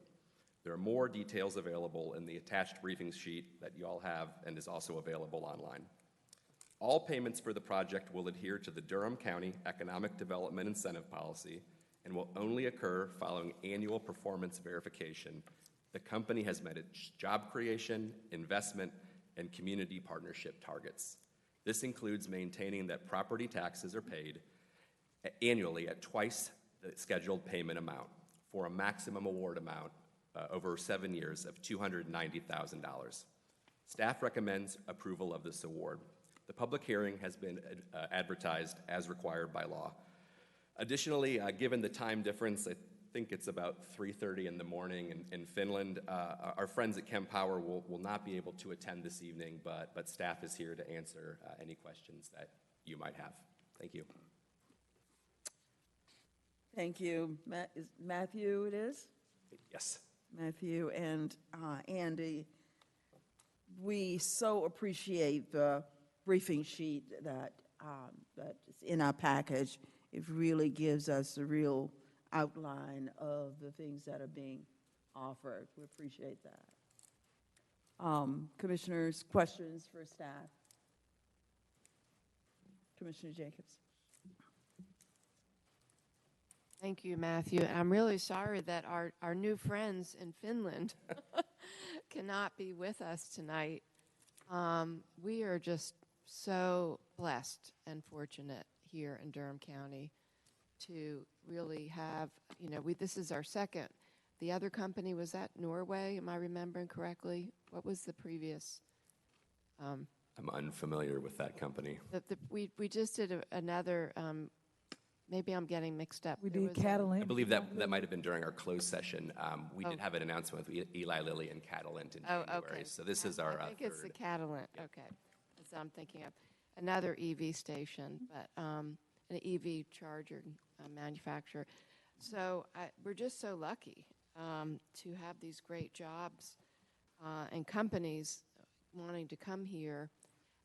This company and our friends in Finland, I hope that you can convey to them really how they are setting such an example, really raising the bar for everybody else because of what they're committing to in so many areas. Everything from the 25% MWBE goals to the being willing to look at their parental leave and child care, TDM, sustainability, and I think especially I'm excited about their commitment to working with Durham Public Schools because that's really going to be the key to the success of this. So my question is, there's so much in here about their commitment to working with the schools, everything from working with teachers to, career fairs and all types of things. How is this going to happen? How are we going to actually connect with the appropriate staff in Durham Public Schools to make sure that these things all happen? No, it's a great question. So I think one of my major roles in this new position, both in supporting Andy and y'all's efforts, is serving as a facilitator and connector. And so we already have a lot of existing good relationships with DPS, but that's part of the role that I will play in this position in overseeing and managing these incentive agreements. We've already began conversations with Durham Tech, for example, on the MOU. So we've had conversations with them on that front. So I'm fairly confident that between Andy, myself, our colleague Sabria, the existing relationships that we have at DPS and Kempower's enthusiasm to work on these kinds of things, it's both beneficial to the community, but it's also beneficial to them, right? Because they can get talent, people who understand the work they do. They have electrical training, or they have engineering training, or they have business training. So we will be working hard to make sure this all happens. Just in terms of how do we check? Not only will we be involved throughout the term of the agreement, but every year when they come forward to request their payment amount, they submit a little packet to us, kind of like filing your taxes, right? They have to show various components of what they've done and haven't done, and then we evaluate from there on what they're entitled to under the agreement. But I have every confidence with this company that they're going to work well with us and DPS and Durham Tech on these partnerships. And, this whole idea of having an MOU with Durham Tech, which we have not seen this before, to actually create jointly this certified pathway to these positions, is fantastic. I wonder if something like an MOU with Durham Public Schools with these companies like Kempower would be another possibility. Maybe that's something that we could also look at. Certainly, we can certainly look forward to that in future partnerships. The MOU with Durham Tech was actually a fantastic board idea that came about, last December, and they were enthusiastic. Durham Tech already has a few, I think they call them career pathways, that would align well with the types of work that Kempower does. But in conversations with Durham Tech and Kempower, there may be opportunities to either reconfigure existing programs, maybe insert certain types of examples or trainings within existing programs, look at additional certificates. So it's something that we're already thinking about, and we can certainly consider the DPS angle for future partnerships. Okay. Well, thank you. Thank you, Commissioner Jacobs.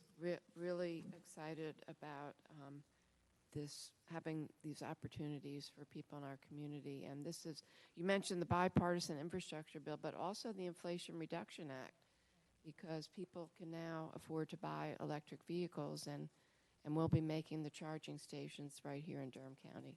Thank you. Okay, Commissioner Burns? Commissioner Jacobs looked at my paper. No, I really, as soon as she asked that, because one, Mr. Filter, I told you that this is the record label that you wanted to be a part of. So congratulations for giving, he knows what I mean, so that you're happy at this record label. So I know that this is the first time that you get to present in front of us. For those of you who don't know, Andy Miracle is the Miracle Man, but, we are bringing in so much good stuff here. He needed additional staff. He went out and he got some really great heavy hitters. So while we do hope that we will see your 8'6" frame behind that podium again, we are happy to see Matthew at all 4'11" behind that podium giving us the updates for the community, so that you all can get it. Two things that Commissioner Jacobs didn't get to say. I was excited. Andy knows me. I don't like flowers. I don't like candy. If you want to whisper sweet nothings in my ear, you come up to me at Durham Presbyterian Church and you say, "They signed the MOU, Commissioner Burns, with Durham Tech." I was like happy the whole day. I looked at Andy like, "You are my new best friend," after, we got this executed. So I want to echo the question and the sentiments of my colleague, because I think now that we have a precedence for people actually putting pen to paper outside of just a goal, I hope that we can do that, and maybe we can do that with Durham Public Schools or some of our other partners. I did want to elevate, the community's always saying you bring two things. Where are the opportunities for our entrepreneurs and our contractors? Where are the opportunities for entry level? My colleague just said it, but it is over 300 entry level jobs with this package. So they see the value in our people. She also took what I said about the Inflation Reduction Act. I need the community to understand this is how your federal, your state, and your local partners work together. People are going to continue to want to come do business here because there's opportunity for them to save on taxes and to invest and to build in the United States post-COVID. So I do think that those are two very important things, but I want to make sure that the two groups that I represent the entire community, but it's not missed on anyone that I'm a woman and I'm a person of color. And so we've had great leadership out of our staff and our manager to set a goal.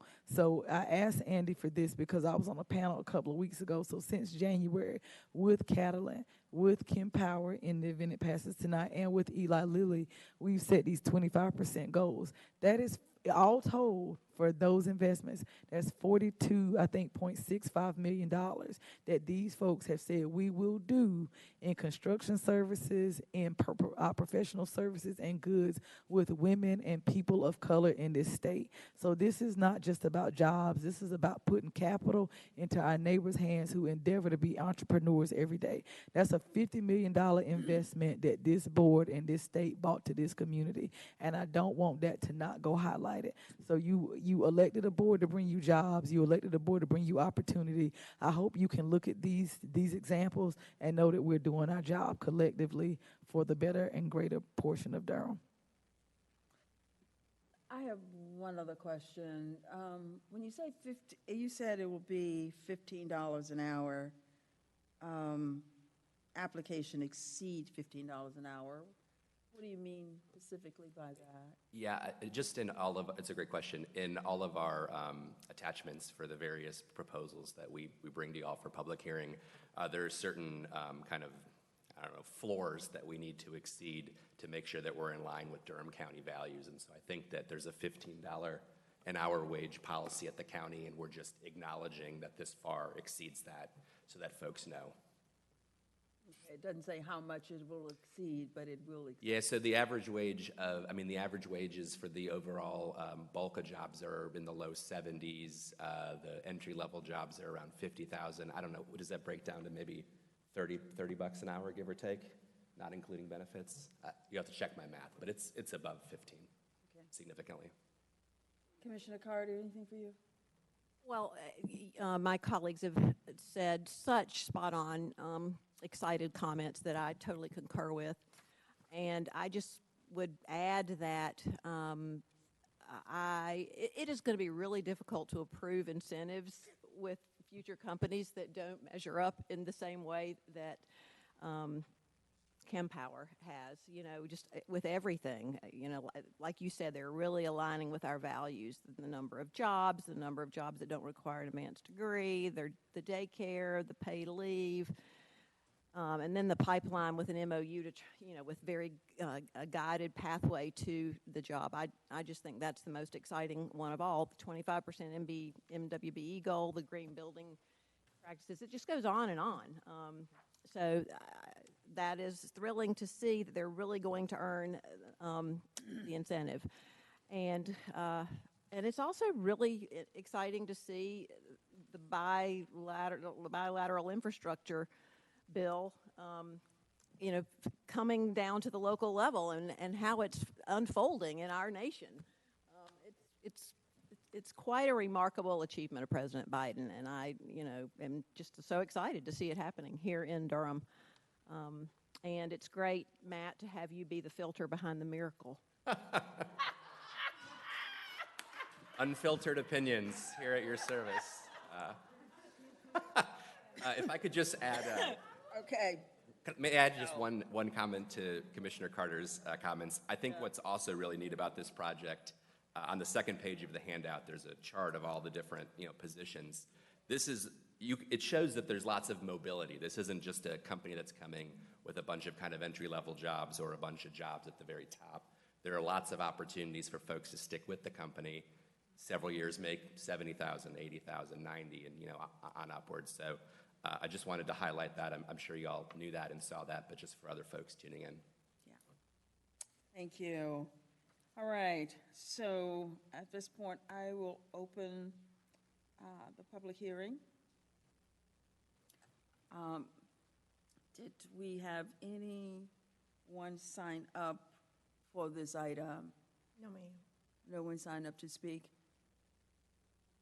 Okay, then I will close the public hearing and bring it back to this board for action.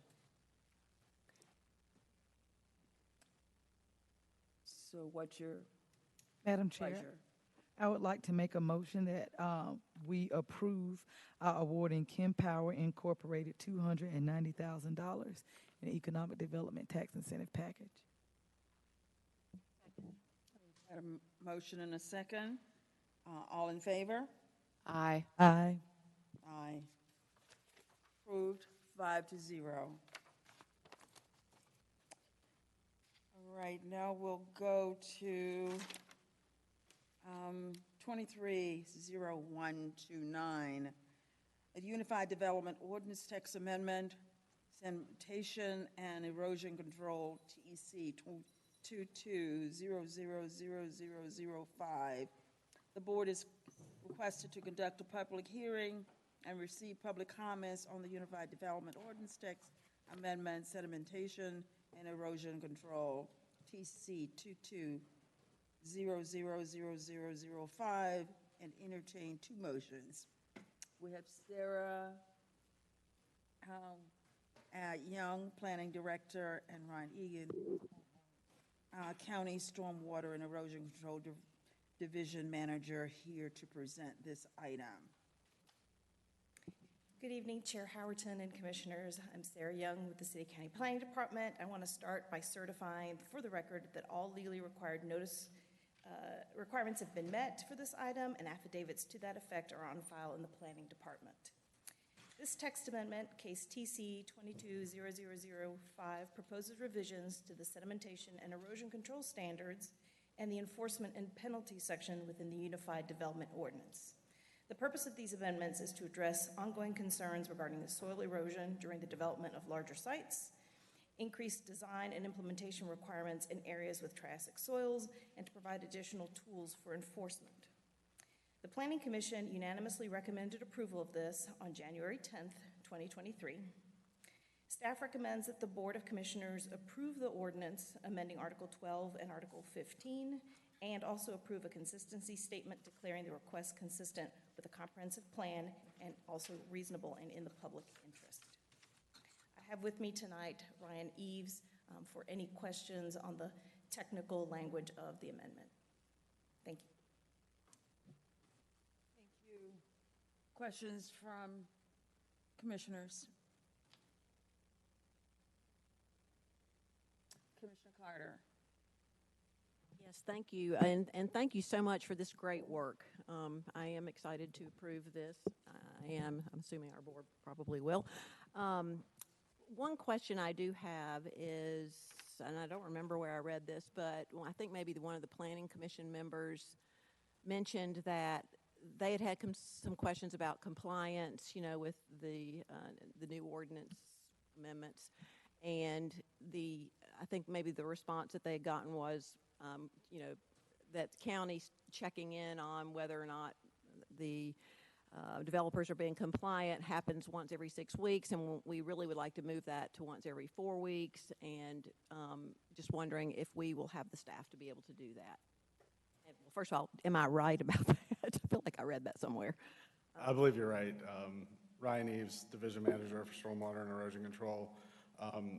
I believe you did read that from the Planning Commission comments, and I know it was brought up in discussion of the interlocal agreement that you agreed to approve in the city with the city tonight as well. Our goal is to my division's goal. I have myself. We have an erosion control supervisor, Jonathan McNeil, who I would be remiss to not acknowledge the hard work he's done, particularly with all of these sites. And then we have 3 erosion control inspectors who are regularly conducting inspections on all construction sites across the county. We currently have approximately 280 active land disturbance permits. That our goal is to inspect 80% of those monthly. Just due to volume, we're hitting them all of them about every 6 weeks. We do prioritize sites based on size, histories of noncompliance. New sites, we want to set the standards when a site is newly permitted, let them know what's happening. And so we have the staff to hit that about 6-week mark. We are proposing in the coming FY24 budget an additional erosion control technician to increase our boots on the ground and increase our inspections. But again, I think with a lot of the sites that are being discussed and a lot of the impetus for these changes, we have those prioritized and are hitting those monthly. Great. Well, thank you. That's a very honest answer. Appreciate that. And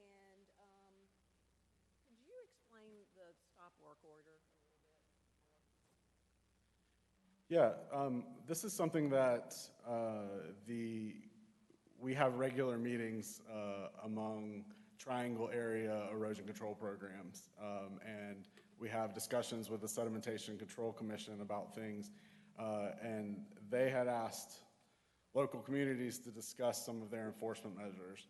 And this was one that we did not have the ability to use previously, that we have found and heard is very effective from other communities. Essentially what it does is it refocuses a project's efforts on erosion control. We're essentially issuing a stop work order saying stop doing everything but erosion control, because your site is out of compliance so far out of compliance that we want the ability to kind of stop them from doing everything else. We previously used and we still will continue to use notices of violation, not in compliance inspection reports, civil penalties where necessary. We still have all of those abilities as well, but this is just another tool we want to add to our tool belt to make sure sites are maintaining compliance. Great. Thank you. Thanks for that answer. Okay. Commissioner Jacobs. Well, Ryan and Sarah, I really want to applaud, you, both of you and your staff, everybody who has been a part of this text amendment.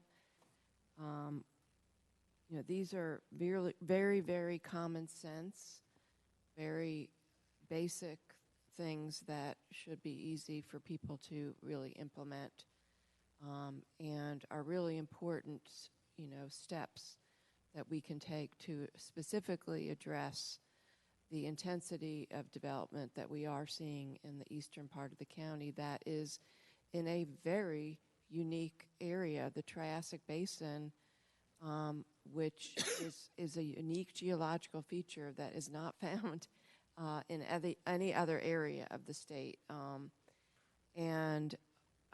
It's really important that we recognize that we cannot ignore environmental realities.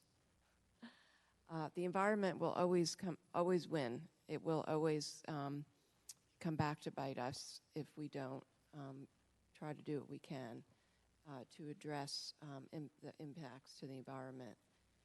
So one of my questions is, because these measures, the flocculants, the additional silt fencing, increasing the stormwater and sedimentation pond, and also the some of the seeding, getting the seeding going more quickly. Do we know, though, about what is actually happening in terms of Falls Lake, and do we have any data related to, I know that the particles are very, very fine with the Triassic soil, so this is trying to capture them, slow them down. Do we know anything at this point about what is the impact, going downstream from the Falls Lake watershed, and also just Falls Lake? Are those particles getting into the lake? Are they going to lead to greater kind of sedimentation in the lake? I mean, you and I are both in leadership of the Upper Neuse River Basin Association, both part of the executive board. And that is obviously the goal of that is to help protect the lake. So do we know anything at this point? I don't know off the top of my head of specific data with regards to turbidity in the lake itself. I do not recall any specific concerns raised during a lot of the UNRBA sampling with regards to turbidity. I know a lot of their sampling was more geared towards nutrients and bacteria and other concerns. That being said, one of the things we did look at when we were developing this, we reached out to some of the water intake plants for Raleigh.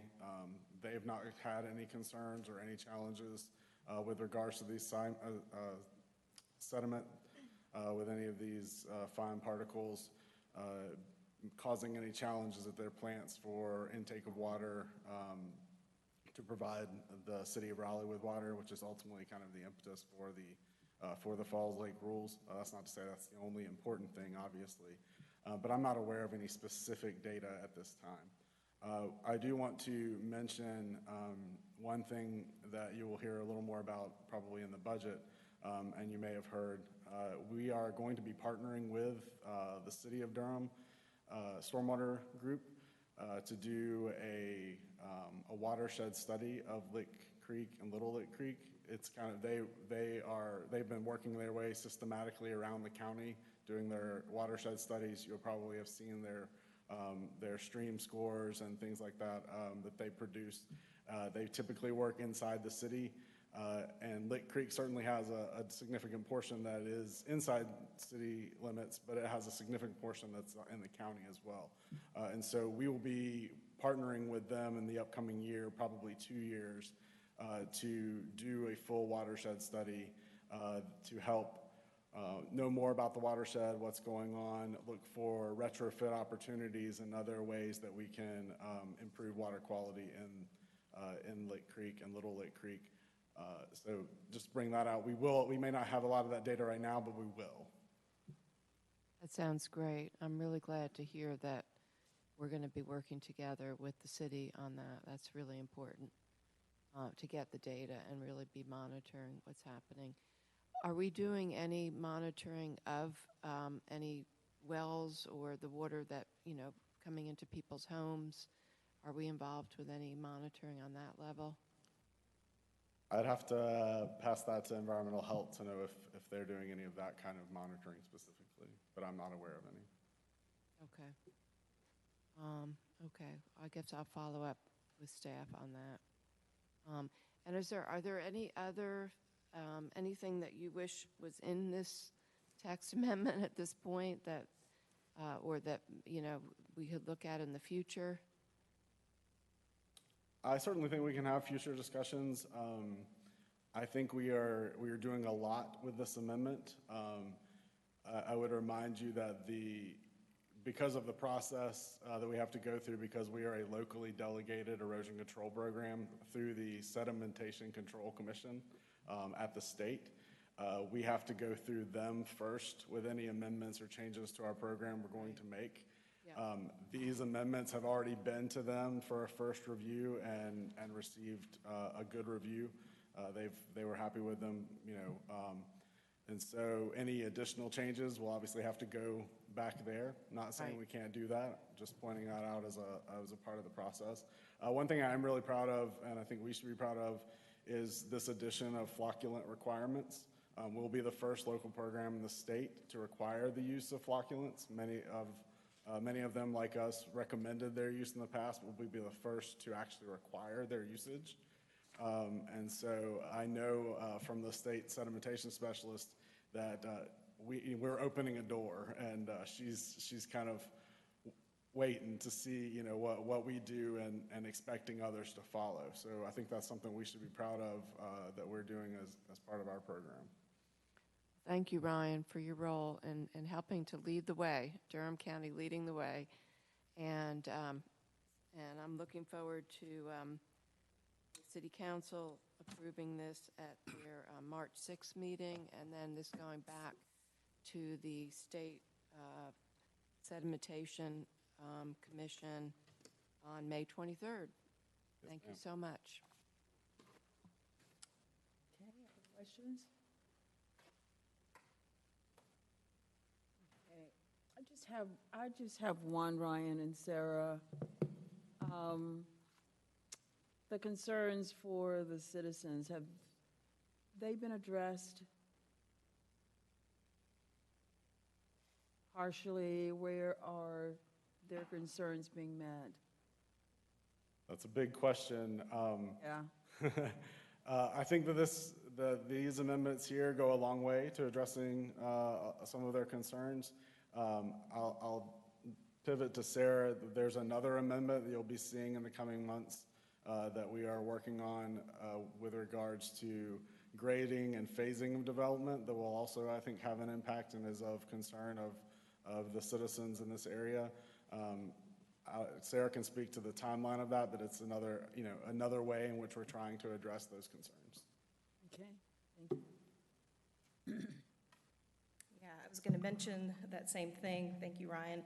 We do have a companion text amendment that is going to, it links increased tree preservation with the size of phases. It limits essentially how much can be graded in any given phase. The larger the phases, the greater percentage of trees you have to keep. Therefore, the less incentive to, there's more incentive to keep smaller phases and thus grade less per unit chunk, if you will. That amendment would also limit, you cannot start a new phase until the previous one is completely stabilized and is meeting all of the requirements from Ryan's group. So that in and of itself, I think, will have a big impact on what we're seeing. But these two are meant to work together. It's been staff's intention that these amendments are addressing the concerns, very valid concerns that have been raised. So we hope to see significant improvements as a result. Thank you. Thank you very much. If there are no other questions, we will open the public hearing. And we have couple of people that signed up to speak. Pamela Andrews and Thomas Freeman and Rebecca Freeman, in that order.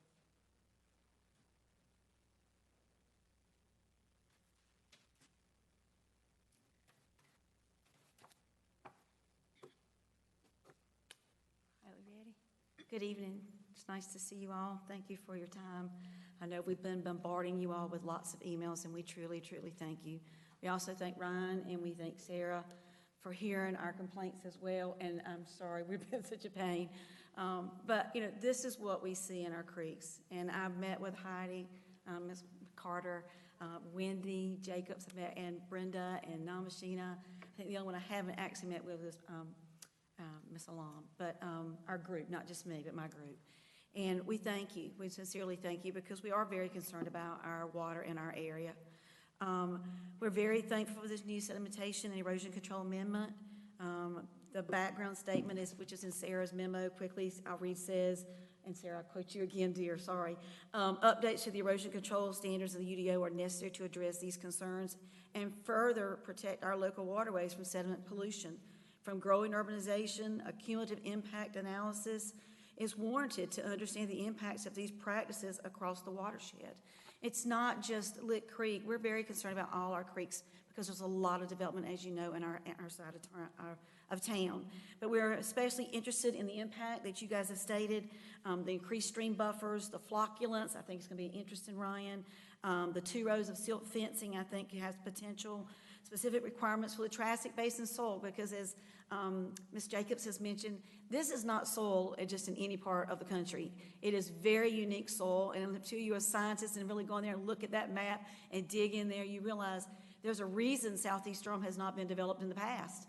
The soil is just horrible. And so we're very appreciative of the work that you're doing. The stop work orders we think could be very helpful. And enforcing the violations, because I get calls every week from residents saying, Pam, please come look at this. Pam, please look at this. Can you call? Who do I need to call? Who do I need to ask? There are very, very concerned citizens on our side of town.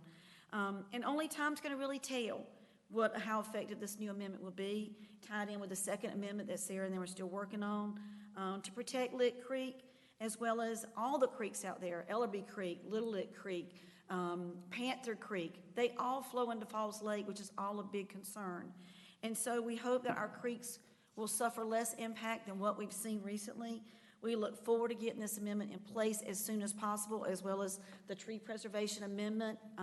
We're still tweaking that one, have a few concerns on that one, but you know, until we really get in there and put these things in working order, and every parcel of land that's voted in before we get these in place, it's just more damage to the environment.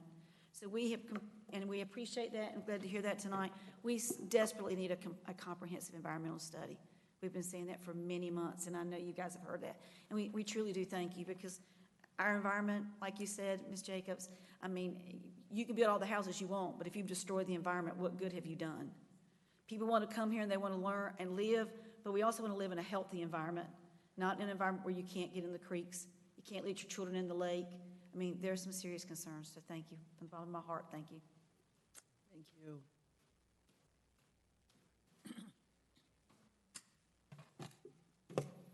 Good evening, all. Good evening. Elected persons, citizens of Durham. My name is Thomas Freeman. I'm a lifelong resident of Durham County. I reside at 1818 Southview Road. I rise in support of the measures to best protect our stream. Let me give you just a brief introduction. I was the second employee that was ever hired with the U.S. Army Corps of Engineers at Falls Lake. I would consider myself a subject matter expert on the acquisition, construction, design, maintenance of the lands and waters of Falls Lake, and served 33 years with the bulk of my public service at Falls Lake. I rise in support of measures to best protect our streams. Water is critical to life, and it is entrusted to us for its care and protection. It's clear that the best management tools are not working effectively for the control of the sedimentation in southeastern Durham County. I'd like to recognize the technical expertise and professionalism of the county staff regarding the protection of our waters. Ms. Sarah and Mr. Eves, I appreciate everything you do. Water is our most valuable natural resource, but the measures that are in place now are not effective. What is necessary with the implementation, hopefully the implementation of the measure to reduce turbidity, would be an ongoing evaluation program to scientifically and technically evaluate the effectiveness of these measures. It's been mentioned before. I'll mention it again. An important consideration and limitation of Durham County is our Triassic Basin soils. It is not just muddy water like I have heard the Durham City Council state time and time again. The Triassic Basin soils are very unique. They're along the eastern seaboard. They're in New Jersey, Pennsylvania, small portion in Virginia. It begins in North Carolina. North Carolina is cursed, if you will, with the greatest amount of Triassic Basin soils on the East Coast.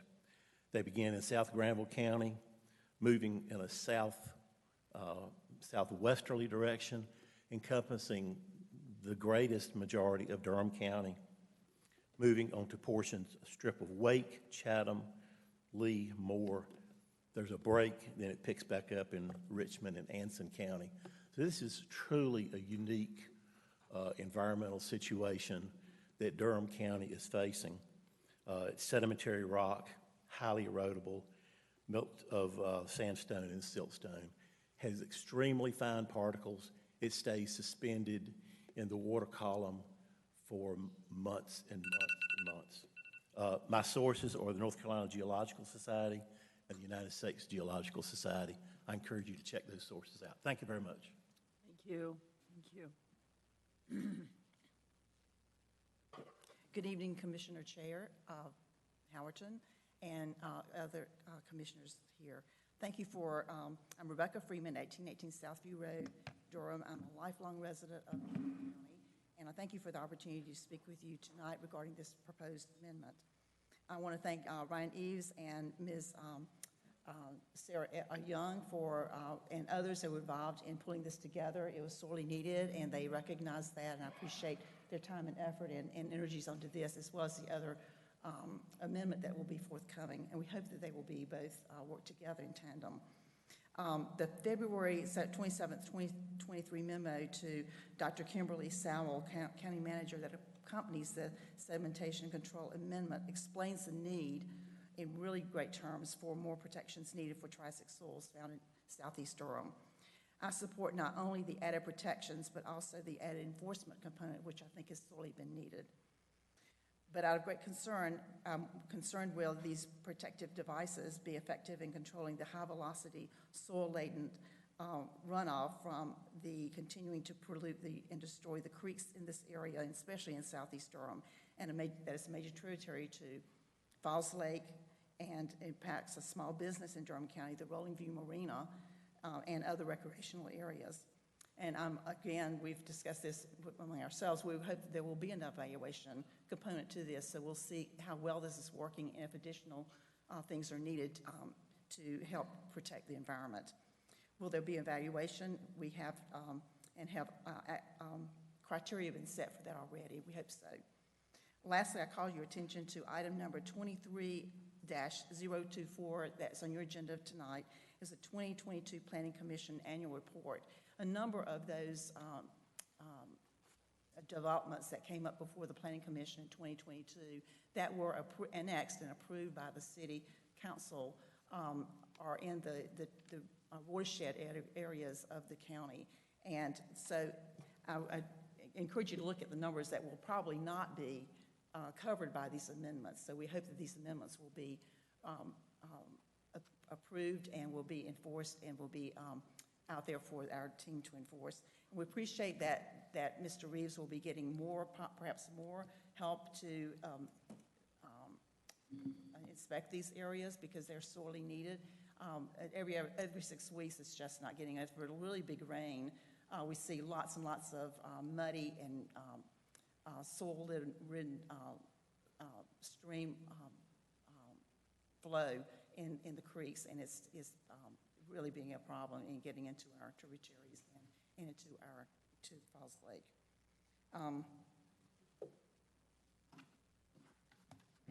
Thank you very much. Thank you. Okay, there's no one else to speak. I will close the public hearing. bring it back to the board. Are there any other questions from this board?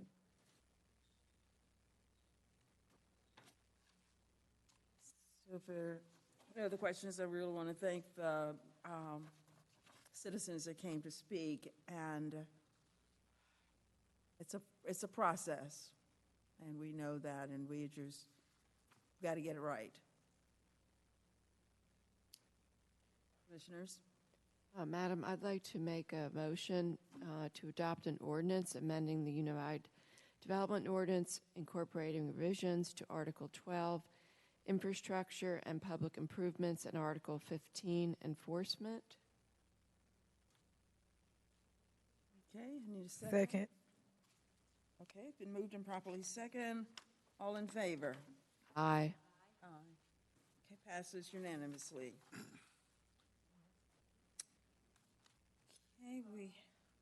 Okay, The second motion is the second one. Madam Chair, I'd like to adopt the appropriate statement of consistency pursuant to North Carolina General Statute 160D-605. Second. Okay, we have a motion and a second. Bye-bye. All in favor? Aye. Okay. And Madam Chair, also, before we move forward, I erred and said, one of my colleagues called it, I said the board during our previous public hearing. Second, we have a motion on the floor and a second. So we have to vote on that motion before we can add anything else. I think we did, didn't we vote on it? Now, Heidi seconded. So, No, I seconded it, and then we voted. so it's been motioned and second. Now we've got to vote on it before, you had something else you wanted to add? I did, but we already voted on it, Madam Chair, but I can wait. So did you got a motion and a second, and we got, Yes, ma'am, we got a motion and a everybody's second. voted yes? Yes, ma'am. Okay. Commissioner Burns was referring to item 0119, if I'm not mistaken. Yes. So we did do all the stuff for the past one, and one of the colleagues called it, and I did confer with the clerk. So I actually said the county, and I need to go back and make an amendment, if it so pleases the board, to the Kim Power amendment. And I've conferred the language with the clerk and can make it now. Okay. Okay. Let me figure out where you are, Commissioner, and what it is, so that I can catch up with where you are. You're going back to, 210119, so the Kim Power. and what is it that you're trying to add there? So what I stated was, it was two parts to it. It was supposed to negotiate and execute, and it was a county manager, and the statement that I made was for the county commissioners to execute, so it was the wrong motion. So after conferring with the clerk, I would like to make the proper motion now. So you want to amend the motion that's already been made? Yes. Yeah. Okay. Okay. So thank you, Madam Clerk. I would like to amend the motion and make the proper motion at this time. So, Madam Chair, I would like to move that we, the Durham Board of County Commissioners, authorize the county manager to negotiate and execute a performance agreement with Kim Power for the amount of $290,000. Second. Okay, it's been moved and properly second. All in favor? Aye. Aye. Aye. Approved unanimously. So the first motion is not in void. We're going with the second motion. Is that correct? Yes. Okay, great. All right. Just keep us on task.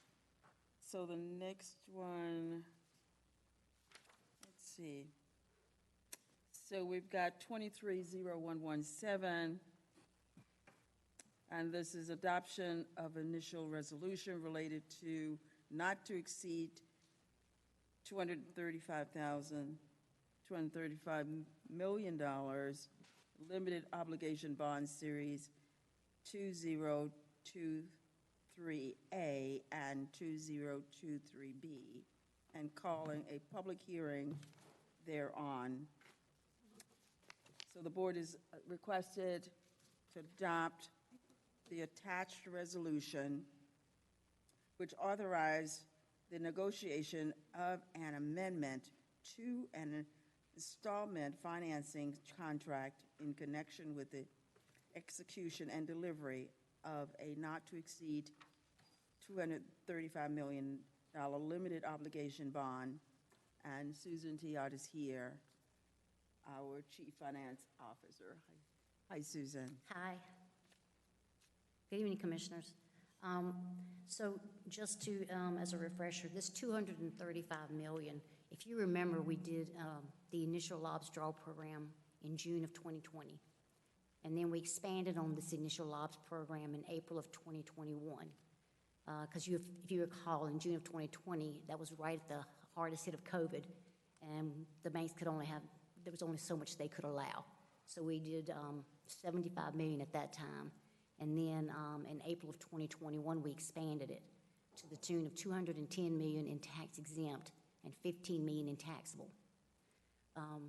If you recall, the process with the draw program is we issue up front in the draw program a short-term variable rate debt that's to be no more than 24 to 36 months, and it's based on the amount of estimated cash flows for that time frame, but no longer than 36 months.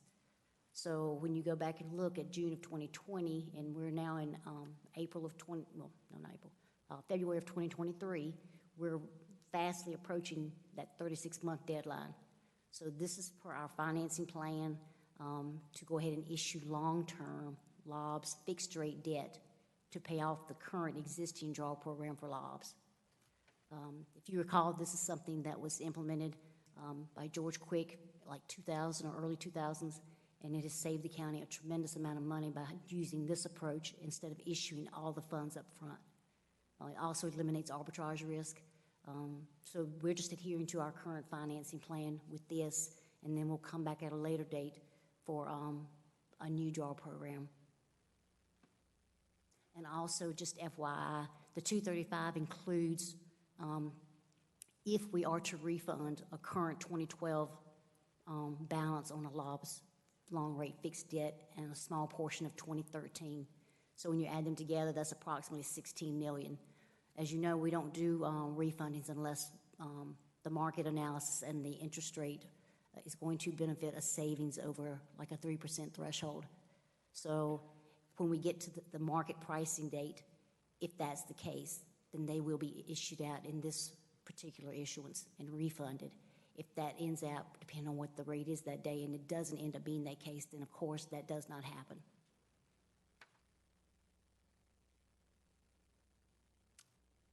Okay.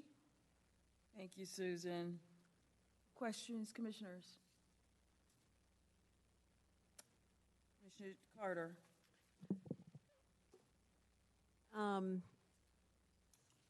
By way of adopting this resolution, are we increasing the amount of debt we're taking on? We are, aren't we? Do we add? Well, we're increasing the long term, but we had obligated ourselves for this amount of debt when we initiated the April 2021 LOBS draw program. And of course, when we issued that, of course, we have to plan for that spending. Does this include anything that has not been included in the past, like the shops at Lakewood? I was thinking maybe that. Yes, the LGC prefers that if you've got funds that you can fix out long-term rather than doing short-term variable, they prefer that you use that methodology. So that's why we've included the $12 million purchase price for the shops, because that will close March 1st. And then, of course, another planned spending is the final phase or spending for the northern. That's that $33.3 million, going ahead and fixing that out because it is so close to completion. Okay, thank you. That helps me. So there's also, Susan, It allows you to hire a team of financing. Yes, and that's standard procedure. We always are required to have a bond counsel, and we're required to have our financial advisor and underwriters. Okay. And you have to do this by March 13th? Is it, that's for the public Well, the hearing? initial resolution would be voted on tonight, and also included in the agenda item is setting the next hearing to adopt the resolution, the approving resolution, which is March 13th, and hold the public hearing. Okay. So once you approve tonight, then we will begin immediately to advertise the notice of public hearing. Okay. All right, questions, board? Okay, hearing none. I will now entertain a motion for approval.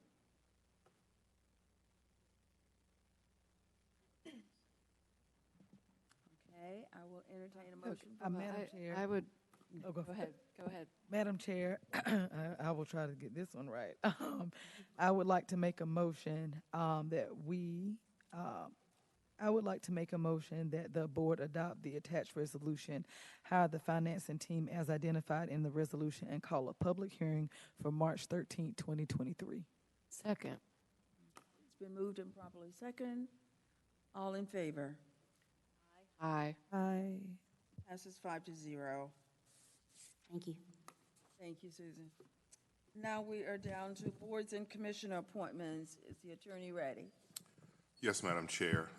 This evening, we have appointments as identified on your ballots, and the results are as follows. For the Adult Care Home Community Advisory Committee, there's one position, and the selected candidate is Takitha Collins. The next is the Board of Health, and for this, there's one position, and in the optometrist position, we have Darrell Clover. Next is the City County Appearance Commission, one position for at-large, and that selectee is Liz Gage. Next is Durham Open Space and Trails Commission.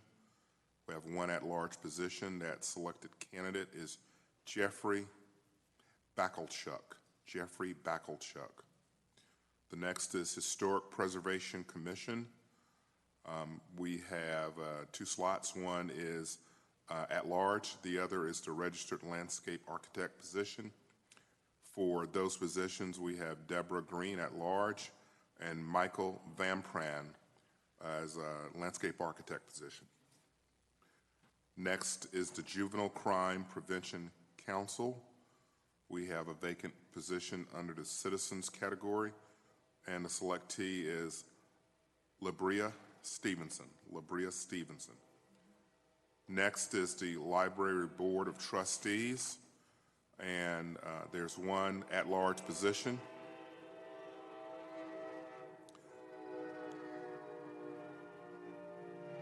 And that candidate is Carl Newman.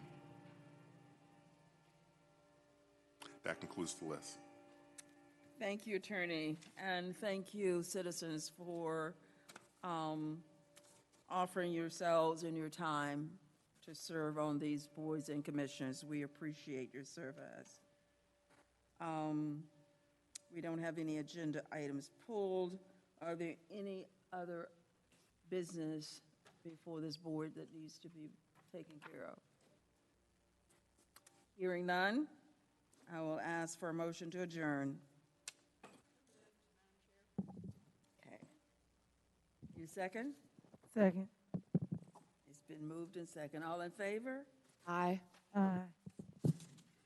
We are adjourned.